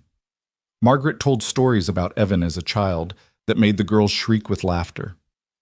Maya gave a toast about Lauren's journey from heartbreak to healing. The girls performed a dance they'd choreographed themselves that was mostly enthusiastic jumping, but absolutely precious. Lauren danced with Evan, with the girls, with her new mother-in-law, with Maya. She ate too much cake, the rainbow layer cake the girls had insisted on, which was as delicious as it was colorful. She laughed until her cheeks hurt and cried happy tears more times than she could count. As the afternoon faded into evening, she found herself standing at the cafe window, looking out at the street where she'd parked that night 6 months ago, where she'd walked in expecting disappointment and found everything instead. Evan came up behind her, wrapping his arms around her waist. "What are you thinking about?" "That night," Lauren said, "when I sat at that table, alone, convinced I was destined to be alone forever. I was so angry at myself for even trying, for hoping." "And now?" Evan prompted. "Now I'm grateful I tried. Grateful I stayed when 3 little matchmakers showed up with an absurd plan. Grateful you ran through the rain to meet me. Grateful for every single moment that led us here." "Me too," Evan said softly, kissing her temple. "Best blind date ever." "Even though you were late?" Lauren teased. "Especially because I was late," Evan countered. "If I'd been on time, the girls wouldn't have had time to work their magic. Clearly, my terrible sense of timing was actually perfect timing." Lauren laughed, turning in his arms to face him. "I love you," she said. "You and your terrible timing, and your 3 determined daughters, and your burned pancakes, and all of it." "I love you too," Evan replied. "Thank you for staying. Thank you for choosing us. Thank you for being exactly what we needed, even when we didn't know we needed it." The girls found them then, demanding that it was time for more dancing, that they couldn't waste a single moment of this perfect day. Lauren let herself be pulled onto the makeshift dance floor, laughing as the girls twirled her around with more enthusiasm than skill. This was her life now. This beautiful, chaotic, imperfect life full of people who'd chosen her and whom she'd chosen back. This family built not on biology, but on showing up, on staying, on choosing each other every single day. Later that night, after the wedding was over and the guests had gone home, they returned to the house as a legally bound family. The girls were exhausted but wired, talking a mile a minute about every detail of the day. Lauren helped them change into pajamas, listened to their excited recounting of who said what and who ate the most cake. "Best day ever," Lila declared as Lauren tucked her in. "Top 5, definitely," Arya agreed. "What are the other 4?" Lauren asked curiously. The girls thought about it. "The day we met you," Nora said immediately. "The day Daddy told us you were getting married," Arya added. "Christmas," Lila contributed, "because Christmas is always good." "And the day you officially became our mom," Nora finished. "Which is today. So really, today might be the best day twice." Lauren kissed each of their foreheads, overwhelmed with love for these 3 small humans who'd changed her entire life trajectory. "I'm honored to be your mom," she said. "Every single day, I'm honored." "We're honored you stayed," Arya said sleepily. "Lots of people didn't, but you did." Downstairs, Lauren found Evan opening a bottle of champagne, 2 glasses waiting. "To Mrs. Grant," he said, handing her a glass. "To Mr. Grant," Lauren replied, "and to the 3 best matchmakers in the history of matchmaking." They clinked glasses and drank, sitting on the couch that Lauren now thought of as theirs, in the house that was now hers, with 3 children sleeping upstairs who were now legally hers too. The adoption paperwork would be filed first thing Monday morning. "What do you think they'll remember about today?" Evan asked. 20 years from now, when they're telling their own kids about our wedding, what details will stick?" "Probably the rainbow cake," Lauren said immediately, making Evan laugh. "But maybe also the promises they made. The way they stood up there and committed to this family with just as much intention as we did. That felt important." "It was important," Evan agreed. "They're not just witnessing us becoming a family. They're part of creating it. That's different." "Everything about this is different," Lauren said softly. "Different from what I expected my life to look like. Different from what I thought I wanted. Better than anything I could have planned." "Same," Evan said, pulling her close. "I thought my story was over. I thought I'd had my chance at love and lost it, and now I was just a single dad doing his best. I never expected 3 determined 7-year-olds to stage an intervention that would change everything." "Thank God for determined 7-year-olds, Lauren said. They sat in comfortable silence, finishing their champagne, listening to the house settle around them. This house that now held all their stories, the burned breakfasts and blanket forts, the homework struggles and bedtime stories, the hard conversations and joyful celebrations. Every room held memories they'd built together, and every day would add more. "Lauren," Evan said after a while. "Hmm? Do you ever think about what your ex-fiancé said, about how this wasn't what he signed up for?" Lauren considered the question. She could barely remember David's face now, could barely recall why she'd wanted to marry him in the first place. That version of herself, the one who'd been destroyed by his rejection, felt like a stranger. "Sometimes," she admitted, "but only to think how wrong he was. He acted like my medical situation was a deal breaker, like I was somehow deficient because I might not be able to have biological children. But he was wrong. This," she gestured around the house, encompassing everything it represented. "This is what I signed up for. This is what I was always supposed to have. I just didn't know it yet." "The girls aren't a consolation prize," Evan said quietly. "You know that, right? You're not settling for someone else's children because you can't have your own. You chose this. You chose them." "I chose them," Lauren confirmed, "and I'd choose them again every single time. They're not my backup plan or my second choice. They're my first choice, my only choice, the 3 best decisions I've ever made." "4," Evan corrected with a smile. "You chose me too." "That was easier," Lauren teased. "You came as a package deal with 3 amazing kids. I was really just choosing them and you were the bonus." Evan laughed, the sound filling the quiet house, and Lauren thought about how much she loved that sound, how she'd do almost anything to hear it. She thought about 6 months ago, sitting in that cafe convinced she was unlovable and alone. She thought about 3 little girls brave enough to take a risk for their father's happiness. She thought about all the moments between then and now that had built this life, this family, this love. Monday morning came too soon.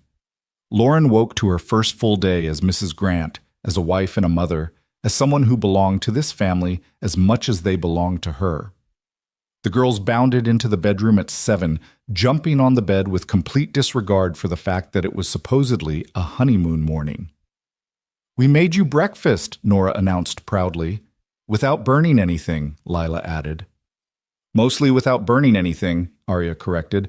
"There was a small incident with the toast." Evan groaned, clearly still half asleep. "Please tell me you didn't use the stove without supervision." "Mrs. Patterson supervised," Nora assured him. "She came over early because she said someone needed to make sure we didn't burn the house down on your first morning as married people."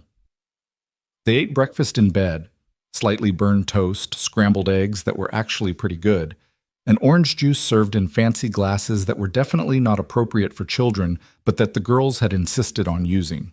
It was chaotic and messy and perfect. Later that week, Lauren officially filed the adoption paperwork. The lawyer handling it was a colleague, someone who understood the significance of what Lauren was doing. The girls came to the appointment, solemn and excited in equal measure, understanding that this was another step in making their family official in every possible way. "How long does it take?" Arya asked as they left the office. "A few months probably," Lauren explained. "There are interviews and background checks and lots of paperwork, but at the end of it, you'll legally be my daughters. My name will be on your birth certificates along with your dad's." "Will we change our names?" Nora asked. "Will we be Lauren's daughters with Lauren's last name?" "Your last name stays Grant," Lauren assured them. "I'm a Grant now too, remember? We all match." "The Grant girls," Lila said, testing out the phrase. "I like it." The months that followed were filled with the normal chaos of family life. School projects and doctor's appointments, dance recitals and parent-teacher conferences, scraped knees and hurt feelings, victories and struggles. Lauren learned the specific way each girl liked to be comforted when upset. She learned that Arya needed space, but Nora needed to talk things through, that Lila needed physical affection, and someone to just sit with her. She learned their school schedules and their friends' names and which foods they'd eat without complaint and which required negotiation. She was there when Arya won first place at the science fair with her meticulously researched project on black holes. She was there when Nora finally mastered long division and cried with relief. She was there when Lila got the lead in the school play and spent weeks practicing her lines until everyone in the house could recite them from memory.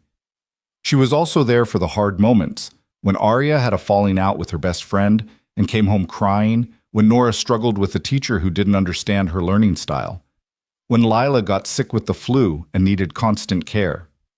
She was there in all the ways that mattered, in all the ways that made her their mother regardless of what the legal paperwork said. Summer arrived with its promise of long days and new adventures. They took a vacation to the beach, the girls' first real trip anywhere. Lauren watched them discover the ocean with wonder, building sandcastles and collecting shells, laughing as waves knocked them over. She watched Evan teaching them to boogie board, patient and encouraging even when they got frustrated. She watched this family she'd somehow become part of and felt grateful for every single moment that had led here. One evening, sitting on the beach while the girls played at the water's edge and Evan attempted to grill burgers at their rental's tiny patio, Lauren's phone rang. Unknown number. She almost didn't answer, but something made her pick up. "Lauren? It's Melissa." Lauren's breath caught. She hadn't heard from Melissa since that final meeting in February, hadn't expected to hear from her again. "Melissa, hi. I'm calling because I wanted to tell you something," Melissa said, her voice different than Lauren remembered, softer, more genuine. "I've been in therapy, dealing with a lot of things, and my therapist asked me to reach out to the people I've hurt, not to ask for forgiveness, but just to acknowledge the harm I caused." "Okay," Lauren said carefully. "I was angry at you," Melissa continued. "After that last visit, I blamed you for turning the girls against me. But that wasn't fair. You didn't turn them against me. I did that myself when I left, and you didn't replace me. You filled a space I'd left empty. I wanted you to know that I understand that now, and I'm grateful they have you, even though it hurts to admit it." Lauren didn't know what to say. She looked at the girls, at Evan, at this life she'd built. "They're amazing kids," she finally managed. "They are," Melissa agreed. "And you're clearly a good mother to them. Better than I would have been, probably. I'm not built for that kind of constant presence. But you are. So thank you for being what they needed when I couldn't be." "You're welcome," Lauren said quietly. "I hope you find what you're looking for, Melissa. I really do." After she hung up, Evan came over, 2 beers in hand. "Everything okay? You look thoughtful." "That was Melissa," Lauren said. "Calling to apologize, essentially, to acknowledge that the girls needed what I could give them." "How do you feel about that?" Evan asked. Lauren considered the question, watching the girls shriek with laughter as a wave caught them by surprise. "I feel peaceful," she decided. "I'm not angry at her. I'm not threatened by her. I'm just grateful that everything worked out the way it was supposed to. Those girls needed a mom who could stay. I needed a family to belong to. Melissa needed to follow her own path. Everyone ended up where they were supposed to be." "Very zen of you," Evan said with a smile. "Very happy of me," Lauren corrected. "I'm just happy. Is that too simple?" "Happiness is never too simple," Evan said, pulling her close. "It's exactly complicated enough." The adoption was finalized in September, right as the girls started 2nd grade.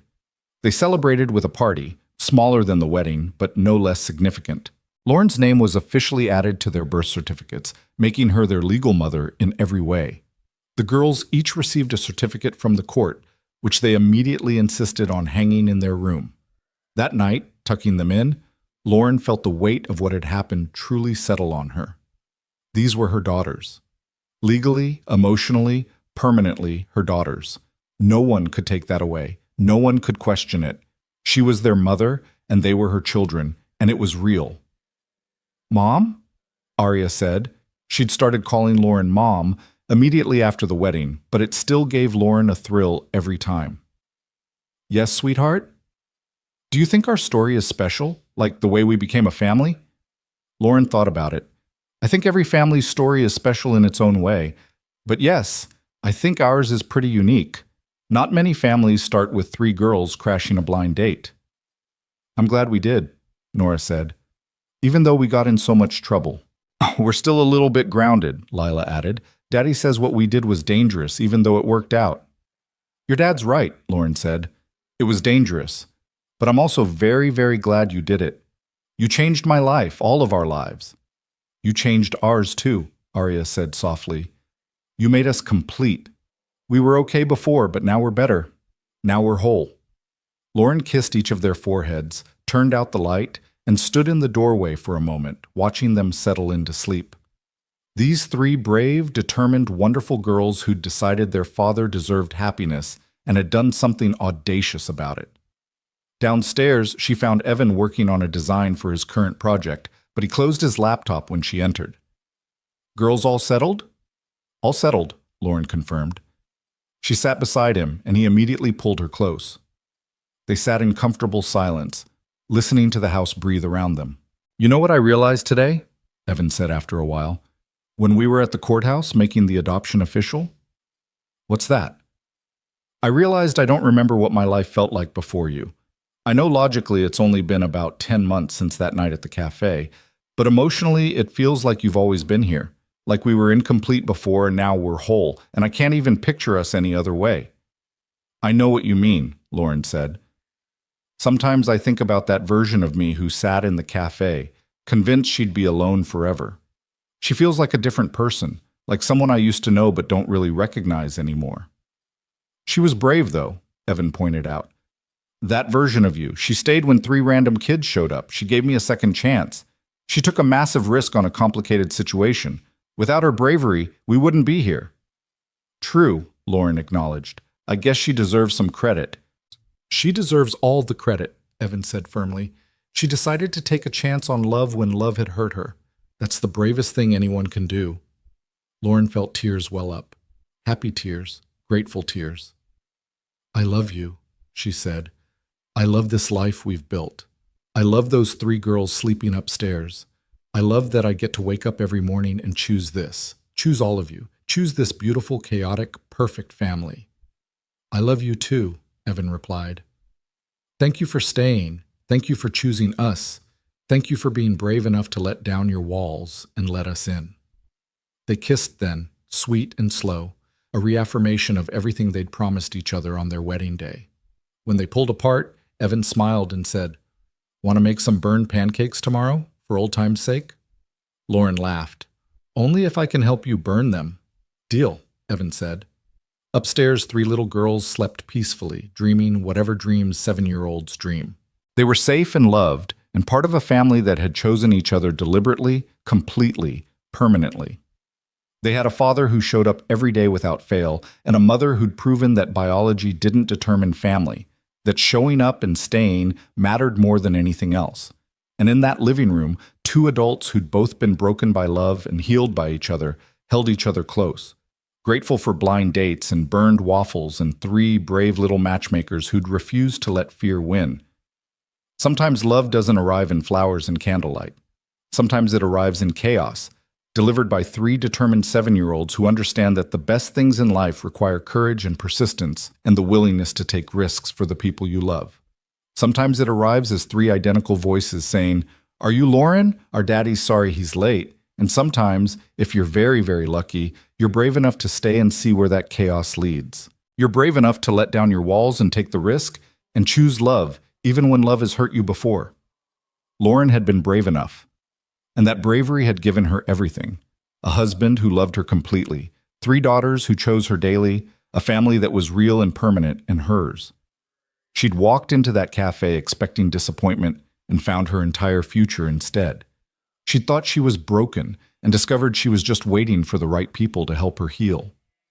And now, sitting in her home with her husband beside her and her daughters sleeping peacefully upstairs, Lauren Hayes Grant understood something fundamental about love and family, and the ways life surprises you when you're brave enough to let it. The best stories don't always start the way you expect, but if you're lucky, they end exactly where they're supposed to, with a family built on choice and commitment and love that stays. They end at home.